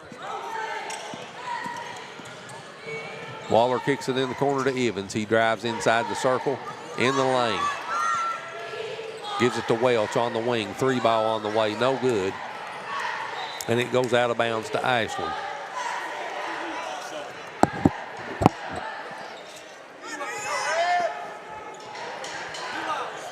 .405 left on a moving clock here in the first quarter. Tomcats lead by 7, 10-3. Neal gives it to Strader. They come back out on top to Clark. Now Drew Smith with the basketball at the logo. Smith with Evans on him. Goes in the corner to Hughes. Hughes comes back out on top to Smith. Strader in the corner. Clark, baseline, double team. Kicks it in the corner to Hughes. Hughes comes back out on the wing. 3 ball, Drew Smith on the way, no good. Rebound Evans. Raceland looking to cut into this 7-point lead. Down the line underneath, the shot was no good by Waller. And Strader gets it ahead to Smith. In the corner, 3-pointer on the way, no good. And it'll stay with Ashland. So Ashland will get a second chance to score on this possession. They lead by 7. That's been their biggest lead of the game so far. 3:16 left on the clock here in the first quarter. Strader on the right wing gives it top of the key to Clark. Clark hands it back to Neal at the logo. Clock down under 3:10 now left in the first quarter. Neal drives down on the baseline, kicks it back out on top to Smith. In the corner, Hughes, 3 ball on the way, no good. And Raceland gets the rebound. Arnett with the rebound, top of the key, 3 on the way, no good. And the rebound comes off to Clark for Ashland. Clark gets it to Strader. Strader, Neal with the basketball in the lane, kicks it back to Hughes. Smith in the corner, 3 on the way, no good. And Arnett gets another rebound for Raceland. Arnett in the front court, floats a pass over to Waller. Waller tried to get it to Canes, and he throws it out of bounds. So a turnover on Raceland brings us to the media timeout in the first quarter. 2:19 left in quarter number 1. The SpreeTV media timeout finds the Tomcats of Ashland with a 10-3 lead over Ashland. We'll be back to Moorhead right after this. For nearly 50 years, Bank of the Mountains has served Morgan and the surrounding counties, working hard to provide our customers with friendly service and the financial products that make their lives easier. As a family-owned bank, we understand that relationships matter. We appreciate those who have chosen us to be their bank and invite those who haven't to stop by at any of our 3 locations, West Liberty, Index, or Ezel. Local people, local decisions, local commitment. Bank of the Mountains is proud to be a real community bank. Member FDIC, Equal Housing Lender. Stanford Builders is the area's best general contracting and paving company, serving you since 1965. We are family owned and operated and ready to meet your needs. Our experienced staff has the expertise to do the job right, no matter the size. We offer commercial and residential paving without the hassle of a big contractor. We also now offer dirt work services. Call us today for your free estimate. Stanford Builders is a proud supporter of local high school sports. Good luck to all athletes this season. Back here at LST Johnson Arena, 10-3, Ashland with a 7-point lead with 2:19 left in the first quarter. Raceland is 0 of 8 from the field to start this game. Skylar, what's your thoughts? You know, we was talking about this during the break, and Raceland has really been struggling trying to score with Ashland. I mean, Ashland, and we sound like a broken record saying this, but I mean, they're just a different caliber of basketball team. They play so well on both ends of the floor. Large got the rebound for Raceland. The 8th grader checked into the lineup to see if he can give the Rams a spark. That turnaround jumper in the lane was no good by Waller, and Clark got the rebound for Ashland. Clark in the front court gives it to Smith. He drives down on the left block off the glass and in. Drew Smith with the bucket, and Ashland has scored 12 of the first 15. Large with Strader on him brings it into the front court. Welch comes out to set a screen. Clark picks him up. He tries to get it back to Welch. He does. And it goes out of bounds and will stay with Raceland. Ashland 5 of 11 from the floor for 45%. Raceland's now 0 of 9 here in the first quarter. Waller will toss it in on the baseline. Gets it into Welch in the paint. His shot's up, no good. Put back up and in by Eli Evans. So Evans gets the first field goal of the game for Raceland, and it's 12-5. Ashland already on the other end, and Jalen Strader drains the triple. Ashland answers Raceland's first 2 with a 3, and they push their lead to 10, 15-5. That pass was picked off by Elijah Neal. He lays it up and in, and the lead's 12, 17-5. Full court man-to-man. Arnett with Smith on him. Gives it to Waller. Waller in the front court has Elijah Neal on him at the logo. Waller gets it to Evans. Evans with Hughes on him to Large, the 8th grader. Drives inside the circle, spins right at the free throw line. Now back left.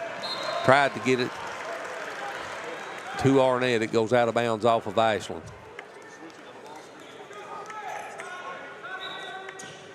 Ashland challenges every pass, every dribble, every shot. Waller at the timeline. Clock down under 30 seconds. Raceland trails by 12. And Waller has it stolen. Hughes came up with the basketball. Neal in the front court down the lane, and he loses it. And it's picked up by Arnett. Clock under 15. Arnett in the front court down the lane, off the glass, no good. Hughes gets the rebound, gets it to Neal. Clock under 10. Neal on the wing. Smith. 3 ball, right side, no good. Rebound Welch, and that'll bring us to the end of quarter number 1.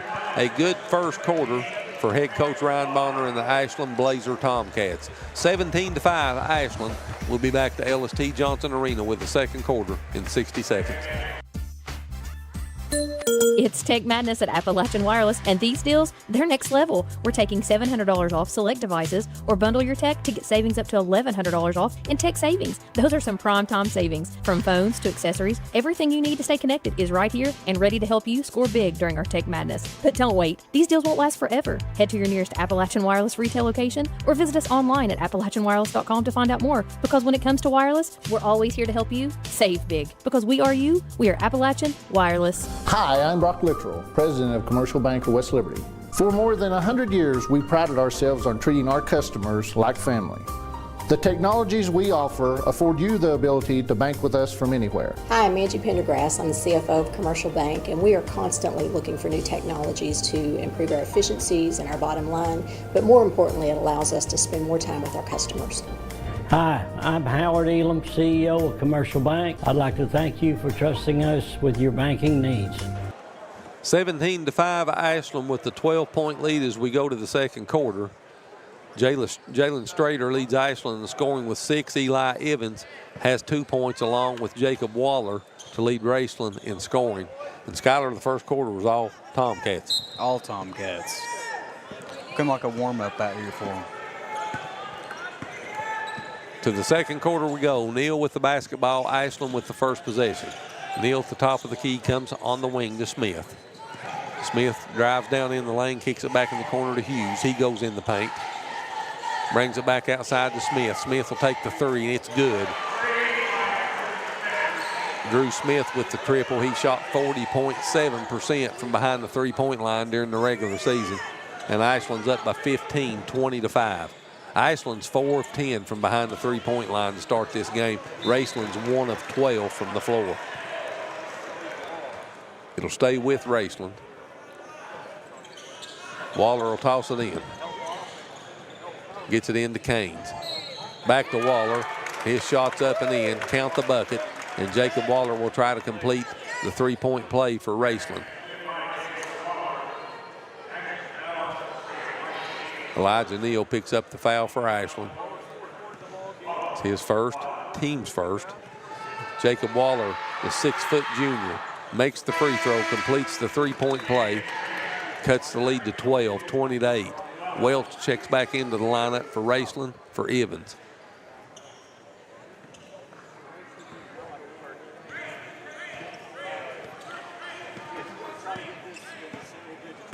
Neal brings it into the front court for Ashland. Drives it in the lane. A whistle stops the play. Jonah Arnett picks up the foul for Raceland. That's his first. So Hughes, Neal, Smith, Strader, Clark on the floor for the Tomcats. Canes, Waller, Arnett, Large, and Welch on the floor for Raceland. Strader gives it to Hughes. Hughes back to Clark. Clark at the logo now. Caleb between his legs. Clock goes under 7 minutes. Elijah Neal with the basketball.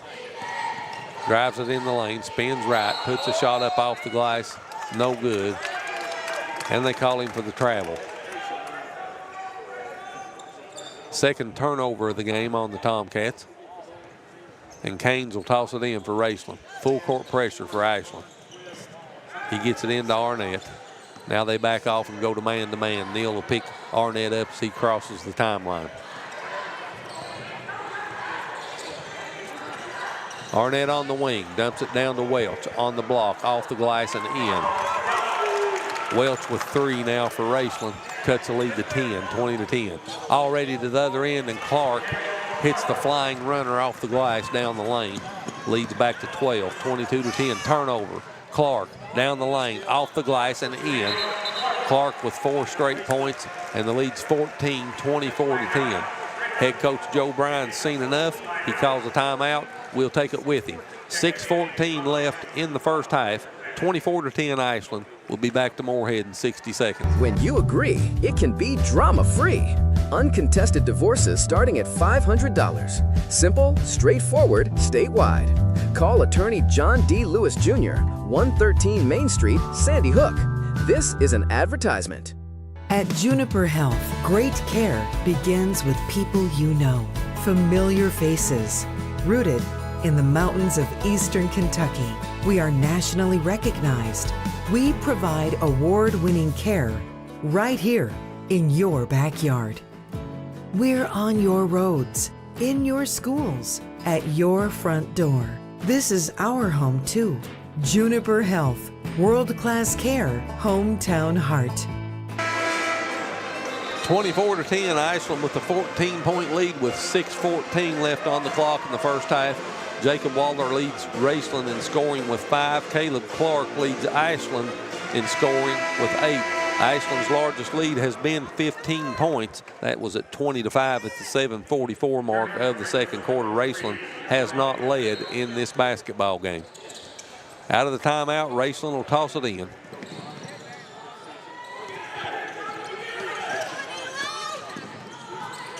Evans brings it into the front court. Conway checked into the lineup for Ashland during the timeout. Evans misses that spinner in the lane. and it goes out of bounds and will stay on the Raceland end of the floor. So Large will toss it in right underneath Raceland's bucket.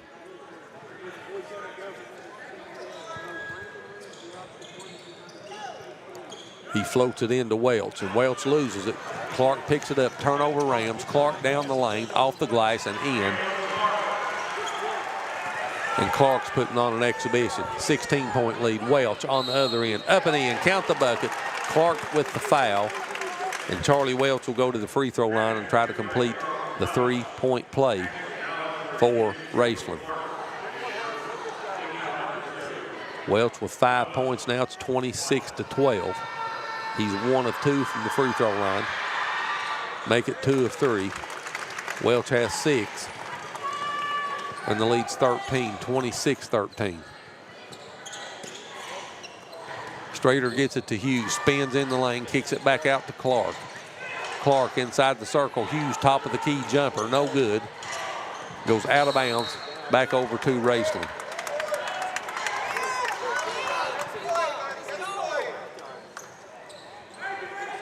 So Raceland trails by 13. Canes will toss it in.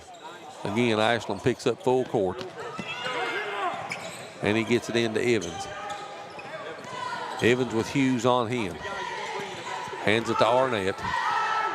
And Arnett will bring it into the front court. Jonah Arnett with Strader on him. Floats it in the corner to Canes. Canes drives on the baseline underneath. Reverse, no good. Welch tipped it around, but Clark got the rebound. Smith into the front court.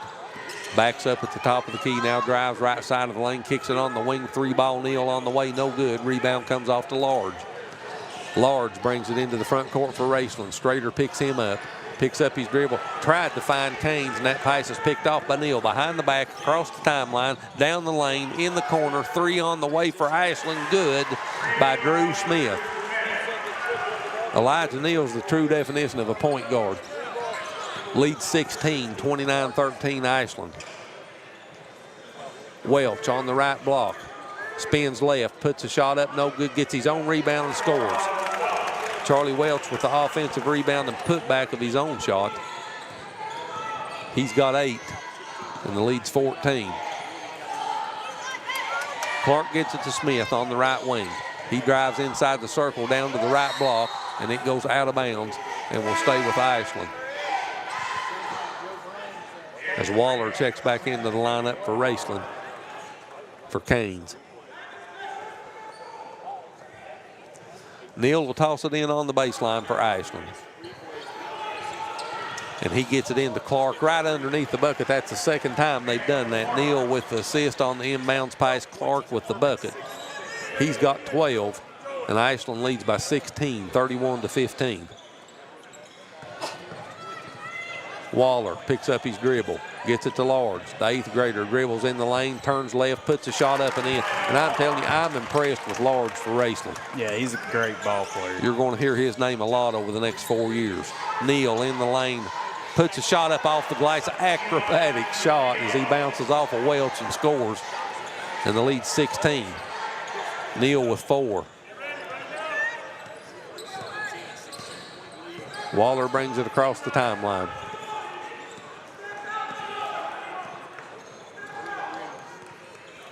He's at the logo. Clock down under 3:20.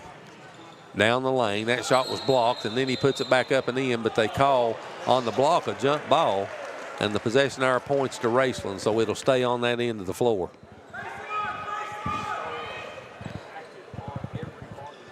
Waller will toss it in for Raceland. He gets it into Welch in the paint. Welch puts a shot up over Hughes and scores. So Welch has got 10, and that's what Raceland needs to do more because they can't do anything with Welch in the paint. No, Lead they 14. can't. Neal kicks it out on the wing. Strader with the 3. That's an air ball. Welch gets the rebound. He gives it to Evans. And Evans gets it to Arnett. Arnett in the front court. Pulls up, fakes a 3. No look pass is intercepted by Strader, and he gives it to Neal. Neal into the front court. 2:45 on the clock. Down the lane, gives it to Hughes. Step back 3 on the way by Clark, no good, and the rebound comes off to Evans. Evans gives it to Arnett. Arnett with Clark on him, brings it up court. Spins in the lane, kicks it back out on top. Waller kicks it underneath the Welch. His shot's up and good. Waller with the assist. Welch with the bucket. He's got 12, and that cuts the lead to 12, 33-21. Raceland showing a little bit of life here in the last 3 minutes of the first half. Smith, 3-ball just left of the top of the key, no good, and the rebound comes off to Waller. He'll bring it into the front court. They'll try to cut this lead to 10, maybe single digits with the tray. Welch calling for the basketball down on the block.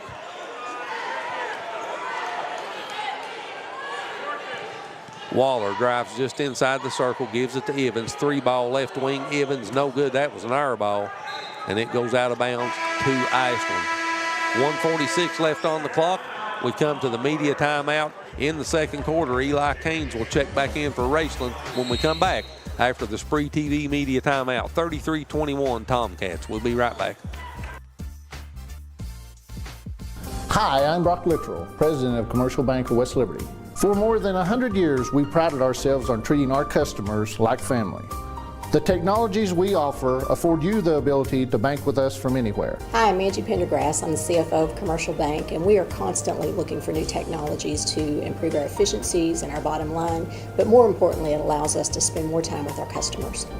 Hi, I'm Howard Elam, CEO of Commercial Bank. I'd like to thank you for trusting us with your banking needs. For nearly 50 years, Bank of the Mountains has served Morgan and the surrounding counties, working hard to provide our customers with friendly service and the financial products that make their lives easier. As a family-owned bank, we understand that relationships matter. We appreciate those who have chosen us to be their bank and invite those who haven't to stop by at any of our 3 locations, West Liberty, Index, or Ezel. Local people, local decisions, local commitment. Bank of the Mountains is proud to be a real community bank. Member FDIC, Equal Housing Lender. 33-21, Ashland leads by 12 with 1:46 left on the clock in the first half. Caleb Clark leads Ashland in scoring with 12. Charlie Welch leads Raceland in scoring with 12. Skylar, what do you think? Well, you know, Raceland's been kind of asleep for the first 14 minutes of the night, and it seems like the last, couple minute and a half even, they've really woke up and started playing well, started hitting Welch down low, letting him work. And have kind of cut into this Ashland lead. They've showed a sign of life here the last couple of minutes. We'll see if they can hold it to the half. Smith with the basketball gives it to Hughes. Clark, baseline or free throw line jumper is good. 14-footer for Clark. Puts Ashland back up by 14, and Clark has 14. Waller brings it into the front court with Neal on him. Drives down the left side of the lane. Reverses right. Ball batted away. Welch picks it up. Welch with Clark on him, gets it on the wing to Waller. His three's on the way, no good. Smith came down with a rebound, and he's fouled. And that foul's on Arnett for Raceland. That's his second. Actually, that's his first. No, it is his second. Now they updated it to 2. That's what I thought it was. Ashland with the basketball. Clock winds under 45 seconds. Neal hands it to Hughes. Hughes, 17-foot jumper, no good. Evans with another rebound for Raceland. He's got 5 of them in the first half. Arnett walks it across the timeline. 30 seconds now left on the clock. Caines on the wing, dumps it to Welch. And it's knocked out of bounds, and a foul's called on Ashland. That'll be on Clark. That'll be his second as Large checks back into the lineup for Evans. And Charlie Welch will go back to the free throw line. No, he won't either. Check that.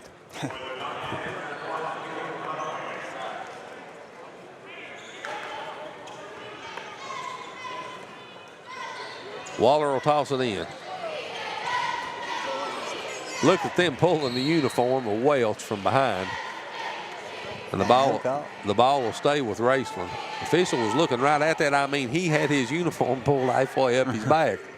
Welch will come out to the top of the key now. They get it into Caines. Free throw line jumper was no good by Waller. And now we'll have a foul again on Ashland. And that's on Strader. Strader picks up his second, 4th team foul on Ashland. So we'll inbounds it again. Waller will toss it in again. Welch gets it this time with his shirt halfway pulled off, and now Conway takes it away from him. Welch tries to grab him, but the shirt can't, and Conway scores on the breakaway, 37-21. Into the front court, Arnett, clock under 5. That 3 is blocked by Drew Smith, and he fouls Arnett and will send him to the free throw line to shoot 3.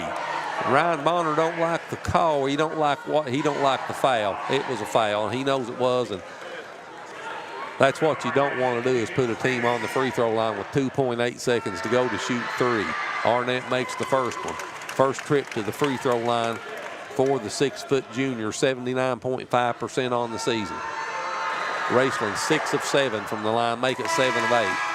Charlie Welch missed his first free throw. They've made their last 7 now. As Elijah Neal checks back into the lineup for Ashland.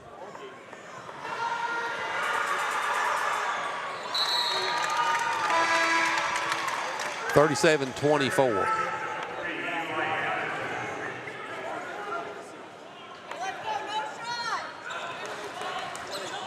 Hughes will toss it in with 2.8 seconds left.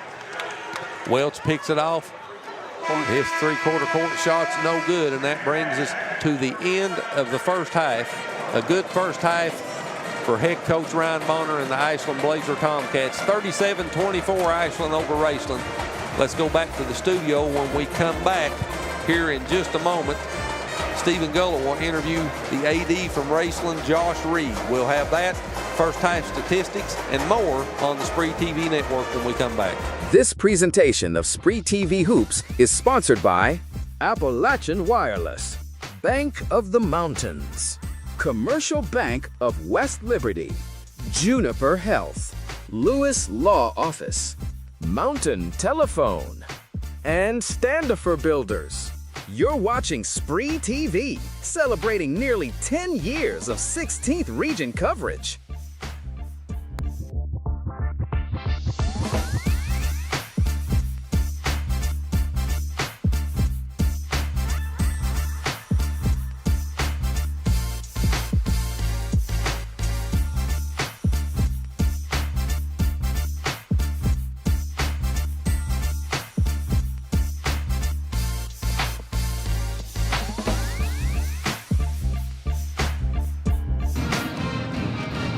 We are courtside with athletic director from Raceland, Josh Reed. Josh, we appreciate you taking time to talk to us.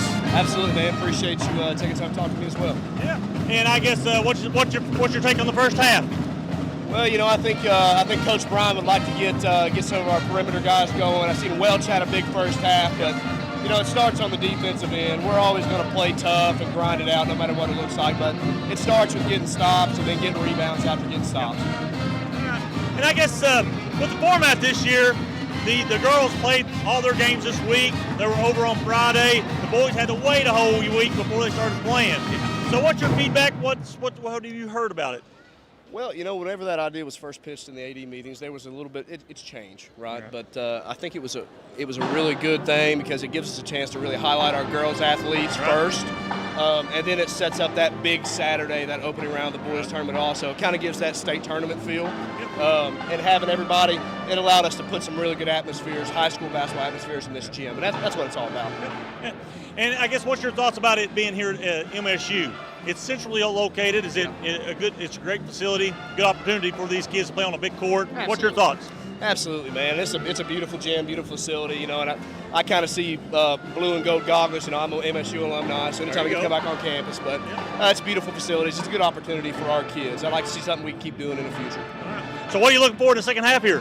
Like I said, man, it starts with stops and getting rebounds, try to get some of our perimeter guys going, and no matter what, our guys are going to play tough. Whether we're down 20, tied, or up 20, our guys are going to play the same way. They're going to grind it out and be physical, and they're not going to quit. All right.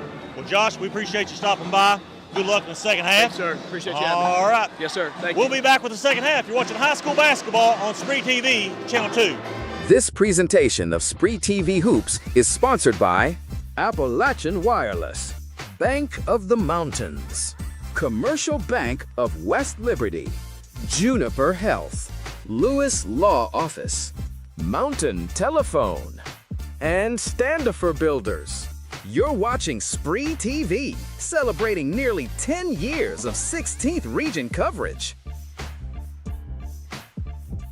Standifer Builders is the area's best general contracting and paving company, serving you since 1965. We are family owned and operated and ready to meet your needs. Our experienced staff has the expertise to do the job right, no matter the size. We offer commercial and residential paving without the hassle of a big contractor. We also now offer dirt work services. Call us today for your free estimate. Standifer Builders is a proud supporter of local high school sports. Good luck to all athletes this season. It's Tech Madness at Appalachian Wireless, and these deals, they're next level. We're taking $700 off select devices, or bundle your tech to get savings up to $1,100 off in tech savings. Those are some prime time savings. From phones to accessories, everything you need to stay connected is right here and ready to help you score big during our Tech Madness. But don't wait. These deals won't last forever. Head to your nearest Appalachian Wireless retail location or visit us online at AppalachianWireless.com to find out more. Because when it comes to wireless, we're always here to help you save big. Because we are you, we are Appalachian Wireless. Hi, I'm Brock Littrell, President of Commercial Bank of West Liberty. For more than 100 years, we've prided ourselves on treating our customers like family. The technologies we offer afford you the ability to bank with us from anywhere. Hi, I'm Angie Pendergrass. I'm the CFO of Commercial Bank, and we are constantly looking for new technologies to improve our efficiencies and our bottom line, but more importantly, it allows us to spend more time with our customers. Hi, I'm Howard Elam, CEO of Commercial Bank. I'd like to thank you for trusting us with your banking needs. At Juniper Health, great care begins with people you know, familiar faces, rooted in the mountains of eastern Kentucky. We are nationally recognized.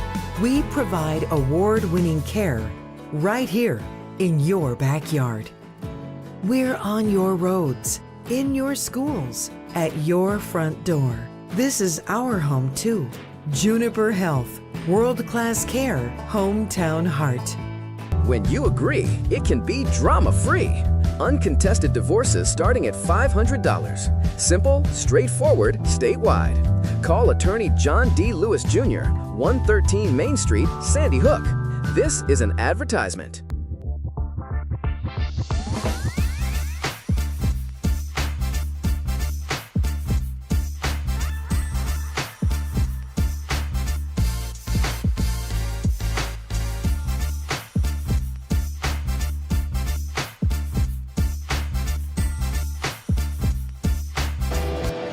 Back here at LST Johnson Arena at halftime, and folks, when you agree, it can be drama-free with our old buddy Johnny Lewis at Lewis Law Office, PLLC. If you're sitting at home thinking about a divorce and you can agree on how to get out, for $500, Johnny will get her done.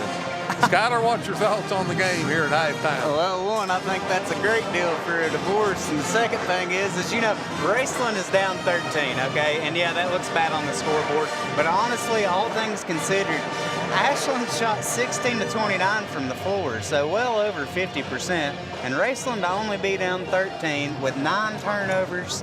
And, you know, only out-rebounding them by 9 is not a bad spot for them to be. It's not. It's not. You know, Ashland led by as many as 16 in the first half, and it really feels like, to me, that this is a game that Ashland should be ahead by 25 in, but they're not. No. So the first 4 minutes, the first half of this third quarter coming up, these next 4 minutes, the most important 4 minutes of the season for Raceland. Ashland shot 55.2% from the floor in the first half on 16 of 29. They were 31.3% from behind the three-point line. 5 of 16. Ashland didn't shoot a free throw in the first half. Raceland was 8 of 26 from the floor for 30.8%. They didn't make a three-pointer in the first half, 0 of 5, but they were 8 of 9 from the free throw line for 88.9%. Ashland was led in scoring by Caleb Clark in the first half. He's the only Tomcat in double digits with 14. He had 4 rebounds and 1 steal to go with those 14 points. 8 points for Drew Smith. Smith was 3 of 8 from the floor, 2 of 7 from behind the three-point line. 6 points for Jalen Strader. Strader was 2 of 3 from behind the three-point line for those 6 points. He had 1 assist as well. 4 points for Elijah Neal. 5 assists, 5 steals, and 1 block to go with those 4 points. 3 points for Elijah Owens. on 1 of 2 from behind the three-point line, and 2 points for Caleb Conway on 1 of 1, his only field goal attempt. Rounds out to 37 points in scoring for Ashland.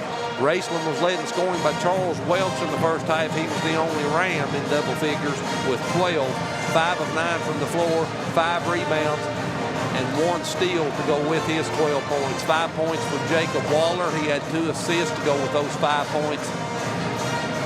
2 points for Eli Evans. He had 5 rebounds to go with those 2 points, and 3 points for Jonah Arnett. And Arnett had 2 assists and 2 rebounds to go with his 3 points, and 2 points for Josie Large, the 8th grader. He hit his only shot from the floor. Rounds out to 24 points in scoring for Raceland. Ashland's biggest lead was 16. That came at the 5:54 mark of the second quarter. Raceland did not lead in the first half.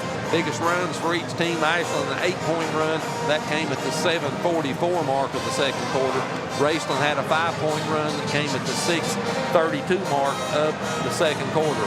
Ashland led for 15 minutes and 26 seconds of the 16 minutes in the first half. Points off turnovers, Ashland plus 11, 13-2. Points in the paint, Ashland plus 6, 22-16. Second chance points in the favor of Raceland plus 8. Fast break points plus 4 in the favor of Ashland. Bench points plus 6 in the favor of the Tomcats. 17-5, Ashland won the first quarter. They win the second quarter 20-19, and that puts us where we're at, 37-24, as we get ready to get this second half underway.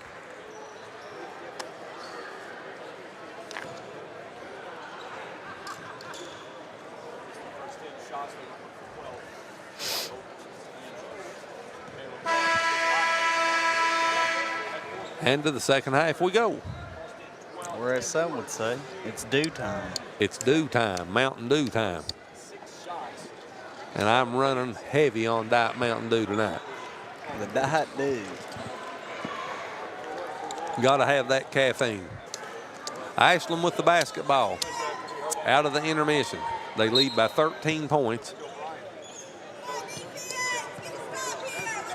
And they have the basketball to start the second half. Clark with the basketball, drives down the left side of the lane, kicks it in the corner. 3 ball on the ways up and good by Owens, and that's how the second half starts. Ashland back up by 16, full court pressure. Waller gets it into the front court, left elbow jumper, no good.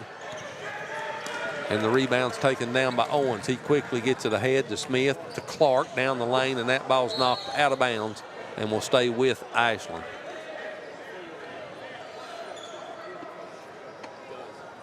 Hughes, Neal, Owens, Smith, and Clark on the floor to start the second half for Ashland. Smith, step back 3, just right at the top of the key, no good. Long rebound taken down by Clark, extends the possession. Owens down the lane, shot no good. Rebound came off to Canes for Raceland. Canes, Evans, Waller, Arnett, Welch on the floor to start the second half for Raceland. Waller down the left side of the lane. Look at that block by Justin Hughes. He went up high to knock that out of bounds.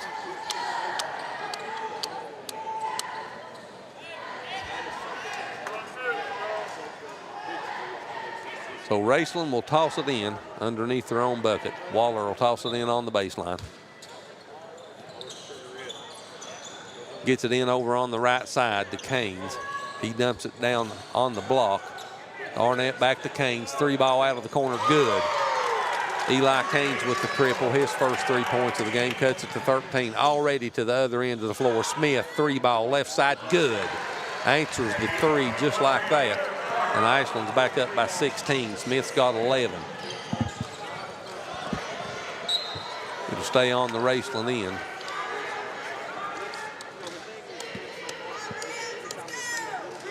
And Canes will toss it in right in front of us.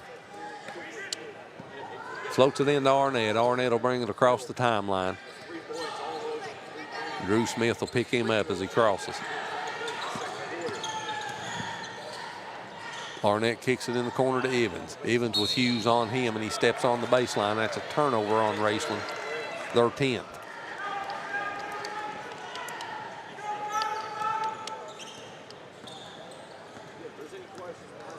Neal brings it into the front court. Clock winds under, 6:15 left in the third quarter. Clark Has it taken away from him by Evans. Down the lane, off the glass, misses the shot in the paint. Ball was saved inbounds by Canes, but he saves it to Clark, and he gets it in the corner. 3 up, no good by Owens. And Evans got the rebound for Raceland. He gets it to Arnett.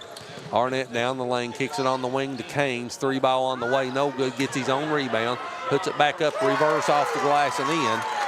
Canes has scored the last 5 for Raceland, and it's 43-29. Neal down the lane, kicks it on top to Smith. 3 ball on the way, no good. Rebound taken down by Canes, and he hands it to Arnett. Arnett into the front court, clock under 5:25 left in the 3rd quarter. Arnett at the left elbow has it stripped. And Hughes came away with it, and we'll have a foul on Raceland. And that's on Arnett. That's his 3rd. As Strader checks back into the lineup for Ashland.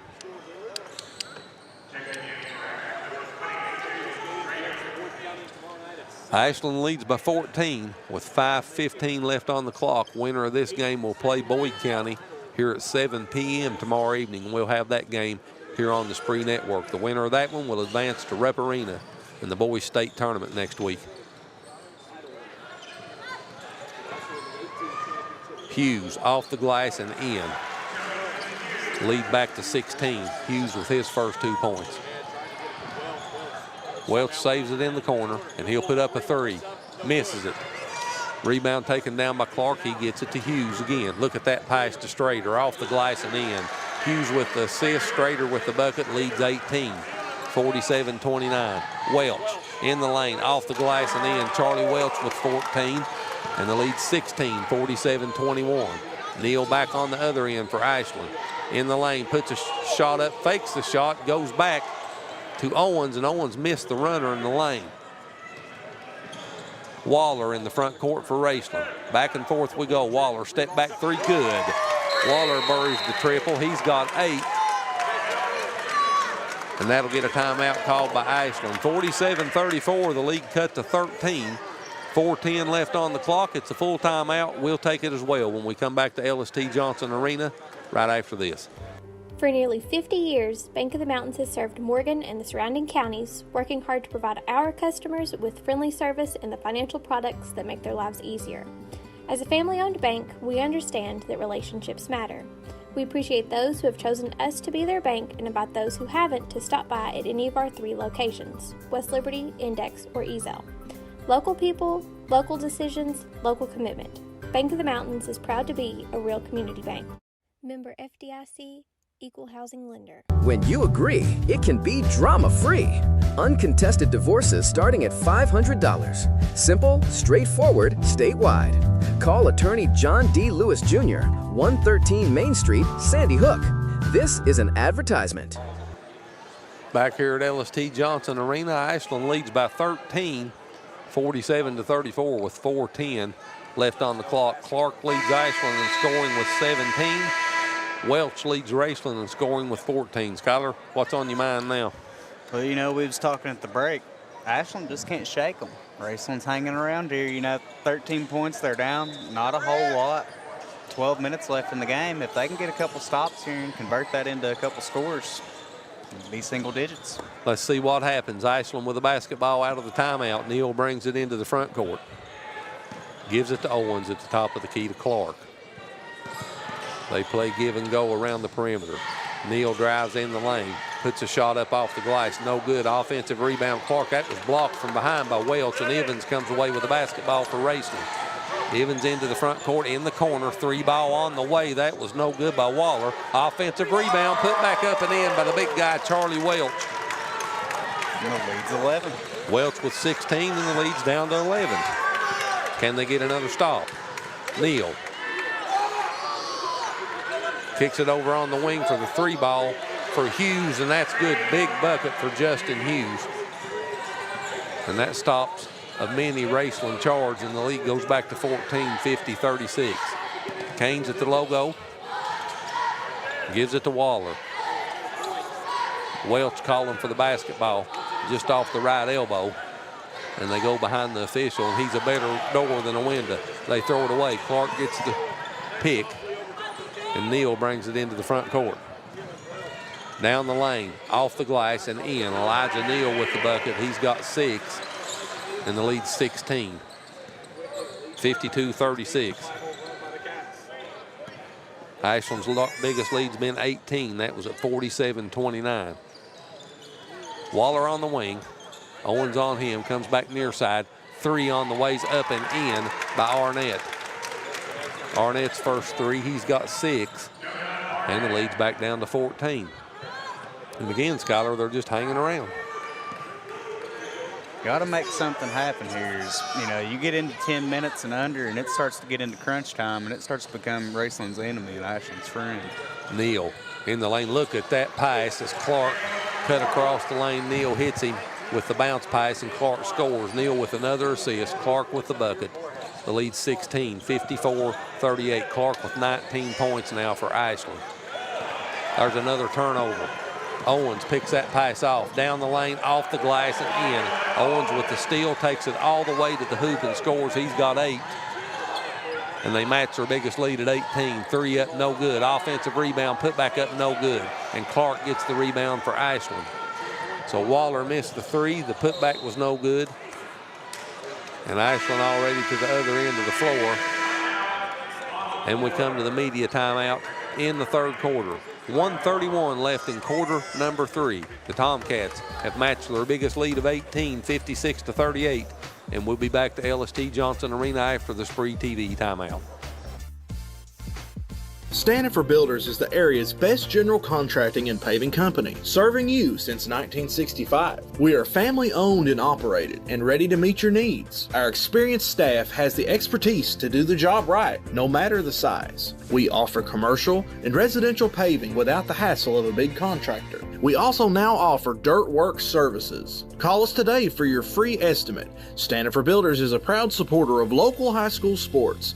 Good luck to all athletes this season. This presentation of SpreeTV Hoops is sponsored by Appalachian Wireless, Bank of the Mountains, Commercial Bank of West Liberty, Juniper Health, Lewis Law Office, Mountain Telephone, and Standifer Builders.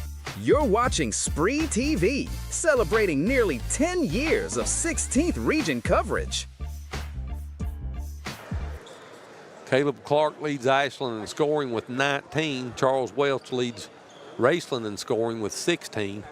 And Ashland leads by 18, 56-38 with 1:31 left on the clock here in the third quarter. Raceland will inbounds the basketball out of the timeout. And Large has checked back into the lineup for Raceland. And he'll bring it into the front court with Strader on him.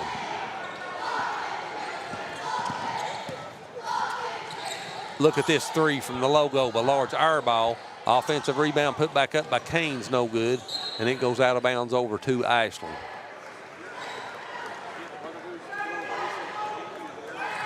So Large comes in and shoots the 3. He don't make that one, but he won't let that bother him. He just needs to keep shooting. That kid can shoot. Yes, he can.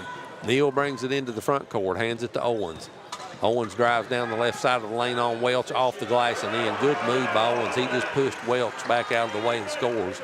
He's in double digits with 10, and that's their biggest lead at 20, 58-38. Arnett gets it to Evans on the baseline. Welch calling for it. They get it to him with Clark on him.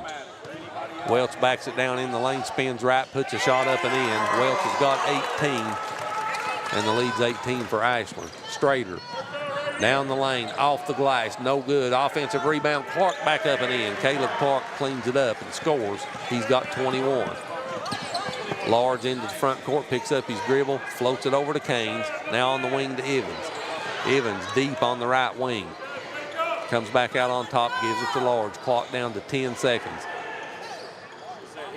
Clark deflects that pass, and it's a turnover. Here comes Clark into the front court. Finds Strader on the right wing. Gives it to Clark, cutting down the lane. His shot's no good.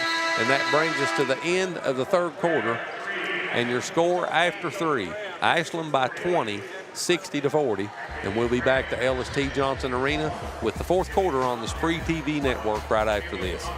For nearly 50 years, Bank of the Mountains has served Morgan and the surrounding counties, working hard to provide our customers with friendly service and the financial products that make their lives easier. As a family-owned bank, we understand that relationships matter.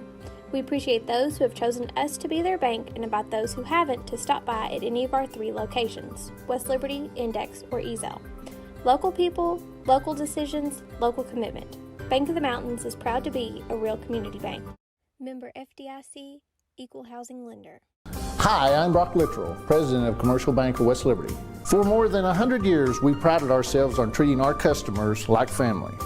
The technologies we offer afford you the ability to bank with us from anywhere. Hi, I'm Angie Pendergrass. I'm the CFO of Commercial Bank, and we are constantly looking for new technologies to improve our efficiencies and our bottom line, but more importantly, it allows us to spend more time with our customers. Hi, I'm Howard Elam, CEO of Commercial Bank. I'd like to thank you for trusting us with your banking needs. Back here at Ellis T. Johnson Arena to the fourth quarter we go. Ashland leads by 20. And barring a mammoth comeback by Raceland here in the fourth quarter, we'll see Ashland and Boyd County in the finals tomorrow evening here at 7 o'clock. Raceland with the basketball to start the fourth quarter. Arnett with the basketball, gives it to Large. Large with Owens on him. Large drives inside the circle. Spins left, puts a shot up over Owens and in. Good shot by Large. He backed him down on the block and scores. And the lead's 18, 60-42. Large has got 4 in the game. And he's 2 of 3 from the field. Neal in the front court, gives it to Owens. Now Smith kicks it in the corner to Hughes. 3 ball on the way, good. Justin Hughes, you leave him open over there, just right a 3 down in the book. Just let him have it. 63-42, leads 21. Hughes has got 8. Ball loose, picked up by Neal, a turnover. Neal drives it into the front court, down the lane, off the glass and in. Elijah Neal with the steal, takes it all the way to the hole and scores. He's got 8, and the lead's 23, 65-42.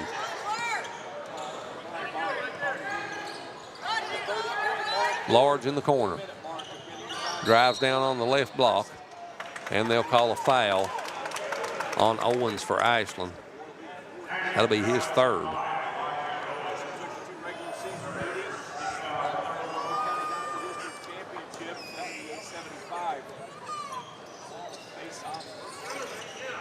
Waller will toss it in, gets it into Large. He loses it. And Neal brings it into the front court, drives down the lane, off the glass and in. Elijah Neal, another steal, drives it down the lane and scores. And it's 67-42, 25-point lead. Waller at the top of the key. Conway on him. Gives it to Canes, back to Waller to Logo. Welch calling for the basketball. 3 ball on the way, left side, no good by Waller. Offensive rebound, Canes, and now it's picked up by Neal. Neal brings it into the front court, drives down the lane again, puts a shot up as he falls, no good, but Smith's there to pick it up and score for Ashland. He's in double digits with 10. 69-42. 3 ball Large, no good. Rebound Hughes. Hughes across the timeline, kicks it on the wing to Smith. He drives down on the baseline, and it goes out of bounds as Clark and Strader checks back into the lineup for Ashland. And Welch will go to the bench for Raceland. And Brody Bradshaw checks in, the 5'11 senior for Raceland. Strader will toss it in, gets it on the wing to Smith. Smith down the lane, off the glass and in. Smith's got 12, and the lead's 29, 71-42. Arnett in the front court for Raceland. Gives it to Canes. Canes drives down inside the circle, picks up his dribble, gives it to Bradshaw. He misses the shot in the lane. And the ball is saved by Raceland, and going underneath and scoring to Jonah Arnett. Arnett's got 7. 71-44. Owens spins at the left elbow, kicks it back to Conway. Conway comes to Strader. They work it near side. 3-ball on the way is good by Smith. Smooth shot by Smith. He's got 15, and the lead's 30. 74-44. 4:45 left on the clock. Large between the legs, down the left side, off the glass and in. Large has got 6, and the lead's 28. Strader in the front court. Kicks it on the wing to Smith. Smith drives in the lane, puts a shot up, no good, and they call him for the travel.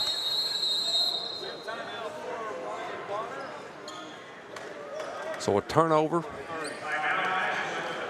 and the ball will go back to Raceland, and Ashland takes a 30-second timeout. We'll keep it right here. 74-46 your score. Ashland with a 28-point lead.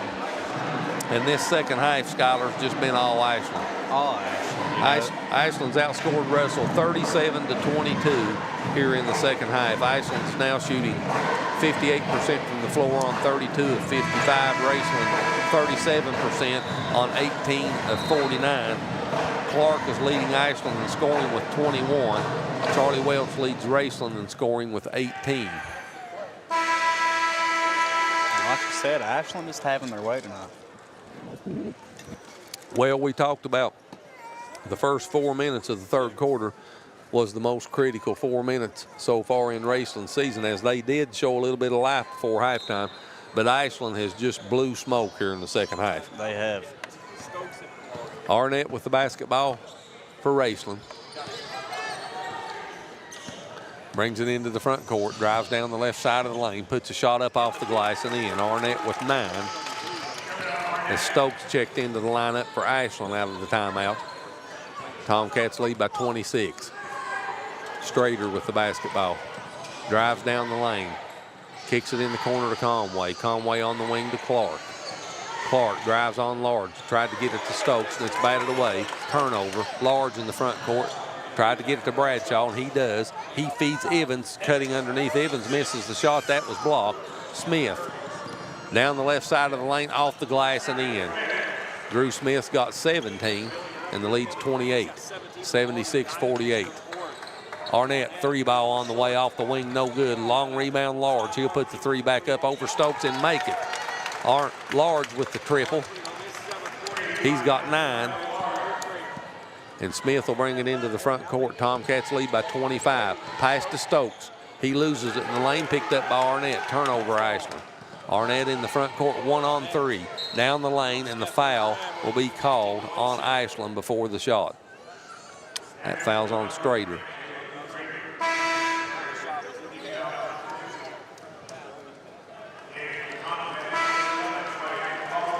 As Ryan Brogdon checks into the lineup for Ashland for Conway.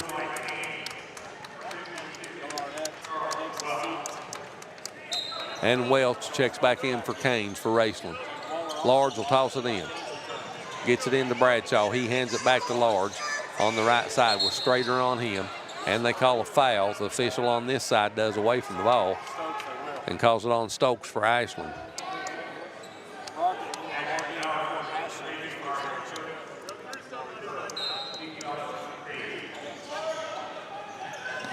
Large floats it into Canes. He'll take the 3, right side, no good. Rebound, Clark.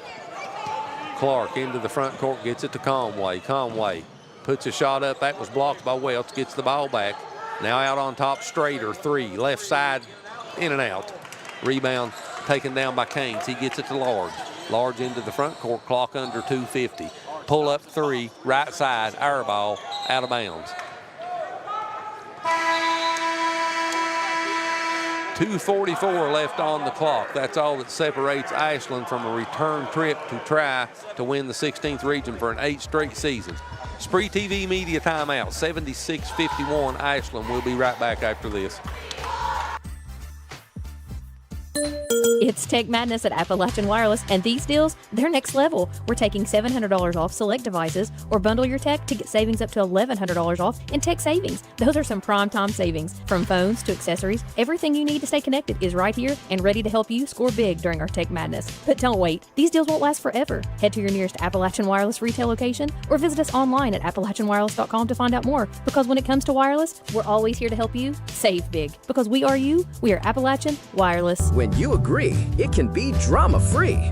Uncontested divorces starting at $500. Simple, straightforward, statewide. Call attorney John D. Lewis Jr., 113 Main Street, Sandy Hook. This is an advertisement. 76-51, Ashland leads by 25. 2:44 left on the clock. And it will be the Tomcats and the Lions once again in the 16th Region Championship here tomorrow evening. We'll have that game here on the SpreeTV network starting at 6:30 with the pregame. Conway with the triple out of the corner, out of the timeout, and Ashland leads by 28. 79-51, Conway with 5. Large with the basketball in the front court. Gives it to Bradshaw. He tried to get it to Evans, cutting on the baseline underneath, and they throw it away.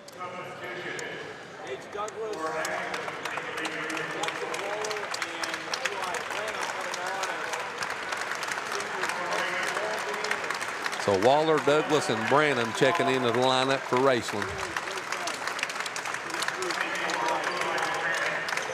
And Welch and Canes and Bradshaw goes out for Raceland. Strader brings it into the front court. 2:10 left on the clock. He gets it to Stokes. Stokes in the lane, spins left, puts a shot up, no good, and the rebound comes off to Douglas for Raceland. Waller drives down the left side of the lane, scoop and score. Scoop and score for Jacob Waller, his first two, 79-53. Strader in the front court, works off a Stokes screen, spins right inside the circle, kicks it back to Brogdon. Now Strader at the top of the key. Drives down the left side of the lane and scores. Strader in double digits with 10, and now Ashland will send in the subs.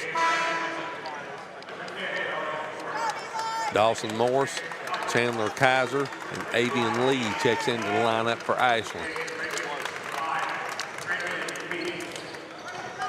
And the last 90 seconds will be mop-up time.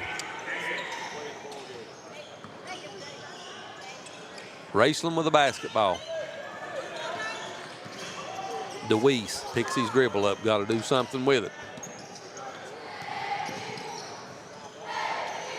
Douglas back to DeWeese at the logo. Branham in the lane, spins left, off the glass, no good. And the rebound comes down to Ashland's Kaiser. Into the front court comes the Tomcats. Lee down the lane, off the glass, no good. Offensive rebound put back up and in by Chandler Kaiser, the 6'2 sophomore. Clock down to 45 seconds. Ashland leads by 30. Another official's timeout.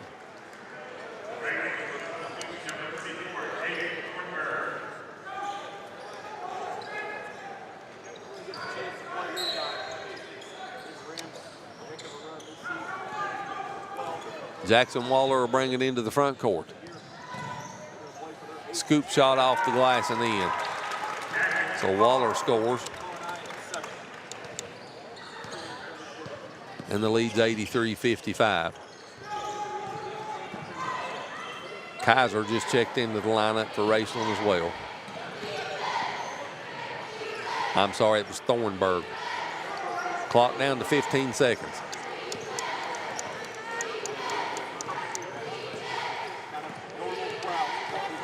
Brogdon backs it out, and he'll just dribble out the clock. So your final score, Ashland cruises to the 28-point victory, 83-55 over Raceland. Our finals are set tomorrow evening. The Ashland Tomcats and the Boyd County Lions in all 64th District 16 Region Championship with a trip to Rupp Arena on the line. Let's go back to the studio, get in a couple of commercials. When we come back, we'll get the final statistics and wrap this game up. You've watched the semifinals of the 16th Region Boys High School Basketball Tournament at L.S.T. Johnson Arena, and we'll be right back. This presentation of SpreeTV Hoops is sponsored by Appalachian Wireless, Bank of the Mountains, Commercial Bank of West Liberty, Juniper Health, Lewis Law Office, Mountain Telephone, and Standifer Builders. You're watching SpreeTV, celebrating nearly 10 years of 16th region coverage. For nearly 50 years, Bank of the Mountains has served Morgan and the surrounding counties, working hard to provide our customers with friendly service and the financial products that make their lives easier. As a family-owned bank, we understand that relationships matter. We appreciate those who have chosen us to be their bank and invite those who haven't to stop by at any of our 3 locations, West Liberty, Index, or Ezel. Local people, local decisions, local commitment. Bank of the Mountains is proud to be a real community bank. Member FDIC, Equal Housing Lender.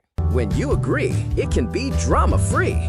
Uncontested divorces starting at $500. Simple, straightforward, statewide. Call attorney John D. Lewis Jr., 113 Main Street, Sandy Hook.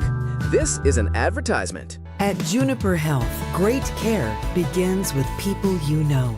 Familiar faces.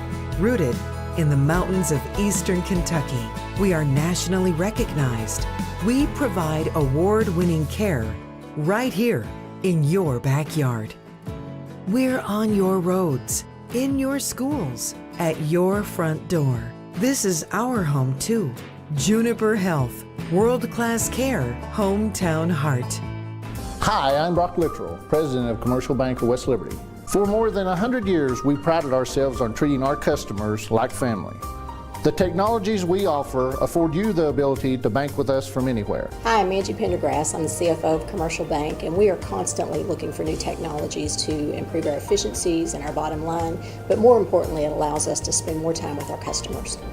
Hi, I'm Howard Elam, CEO of Commercial Bank. I'd like to thank you for trusting us with your banking needs. Standifer Builders is the area's best general contracting and paving company, serving you since 1965. We are family owned and operated and ready to meet your needs. Our experienced staff has the expertise to do the job right, no matter the size. We offer commercial and residential paving without the hassle of a big contractor. We also now offer dirt work services. Call us today for your free estimate. Standifer Builders is a proud supporter of local high school sports.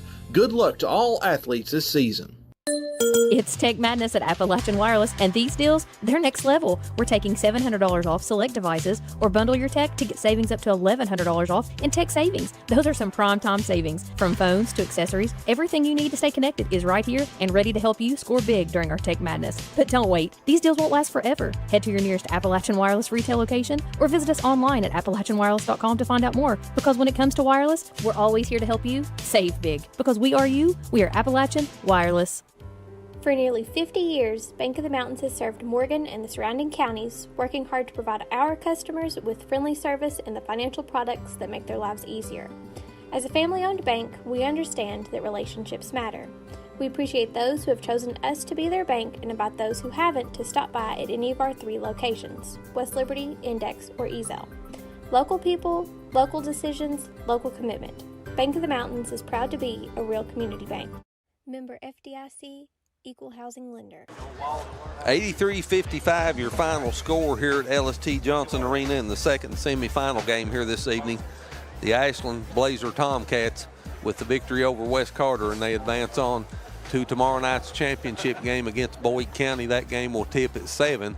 We'll be on the air here on the SpreeTV network at 6:30. Skyler, what's your final thoughts about the game? Well, you know, Ashland, they showed up again, and they've been saying for the past 7 years the road to rep goes through Ashland, and it's looking like if they play like they do tonight, then that's how it's going to be again. Well, you may have a lot of opinions, and people do each year about, well, this team could win and that team could win, but until Ashland gets beat, they're the king. They're the king. And they've did it the last 7 years. They're looking to do it for an 8th time. But Jacob Spurlock will be looking to win the region for the first time over Ashland here tomorrow night, his senior year. That's going to be a heck of a basketball game. Let's take a look at the final statistics in this game. Ashland winds up shooting 57.1% from the floor on 36 of 63 from behind the three-point line. They were 11 of 26 for 42.3%. Ashland did not have a free throw in this basketball game. I don't know how long it's been since I've seen a whole game where there wasn't a free throw shot by a team. 0 of 0. Raceland was 37.9% on 22 of 58 from the floor from behind the three-point line, 3 of 18. Raceland was 8 of 9 from the charity stripe for 88.9%. Individual scoring for Ashland, their 83 points were made up by Caleb Clark with 21 points, the leading scorer. He had a double-double, 11 rebounds, and 3 steals to go with his 21 points. 17 points for Drew Smith. Smith had 17 points and 1 assist. We had 3 different players that had 10 points each. Elijah Neal with 10 points. He had 7 assists, 6 steals, and 1 block to go with his 10 points. 10 points for Elijah Owens. Owens had 4 steals to go with his 10 points, and 10 points for Jalen Strader. Strader was 2 of 4 from behind the three-point line. We had 5 points for Caleb Conway. Conway was 2 of 3 from the field, and 8 points for Justin Hughes. Hughes was 2 of 4 from behind the three-point line. He had 6 assists and 1 block to go with his 8 points, and 2 points for Chandler Kaiser rounds out the 83 points in scoring for Ashland. 55 points for Raceland were made up by Charlie Welch. He had 18 points, 7 rebounds, 2 block shots to go with those 18 points. 9 points for Jonah Arnett. Arnett was 3 of 6 from the floor, 3 of 3 from the free throw line, and he had 4 assists and 2 steals to go with his 9 points. 9 points for Josie Large. Large was 4 of 7 from the floor, 1 of 4 from behind the three-point line, and he had 3 rebounds to go with his 9 points. 5 points for Eli Caines. Caines had 6 rebounds to go with his 5 points. 4 points for Jackson Waller. Waller was a perfect 2 of 2 from the floor, and 2 points for Eli Evans. Evans had 7 points and 2 steals to go with his 2 points. That rounds out the 55 points in scoring for Raceland. Points off turnovers, plus 17 in favor of Ashland, 23-6 points in the paint. Ashland plus 16, 50-34.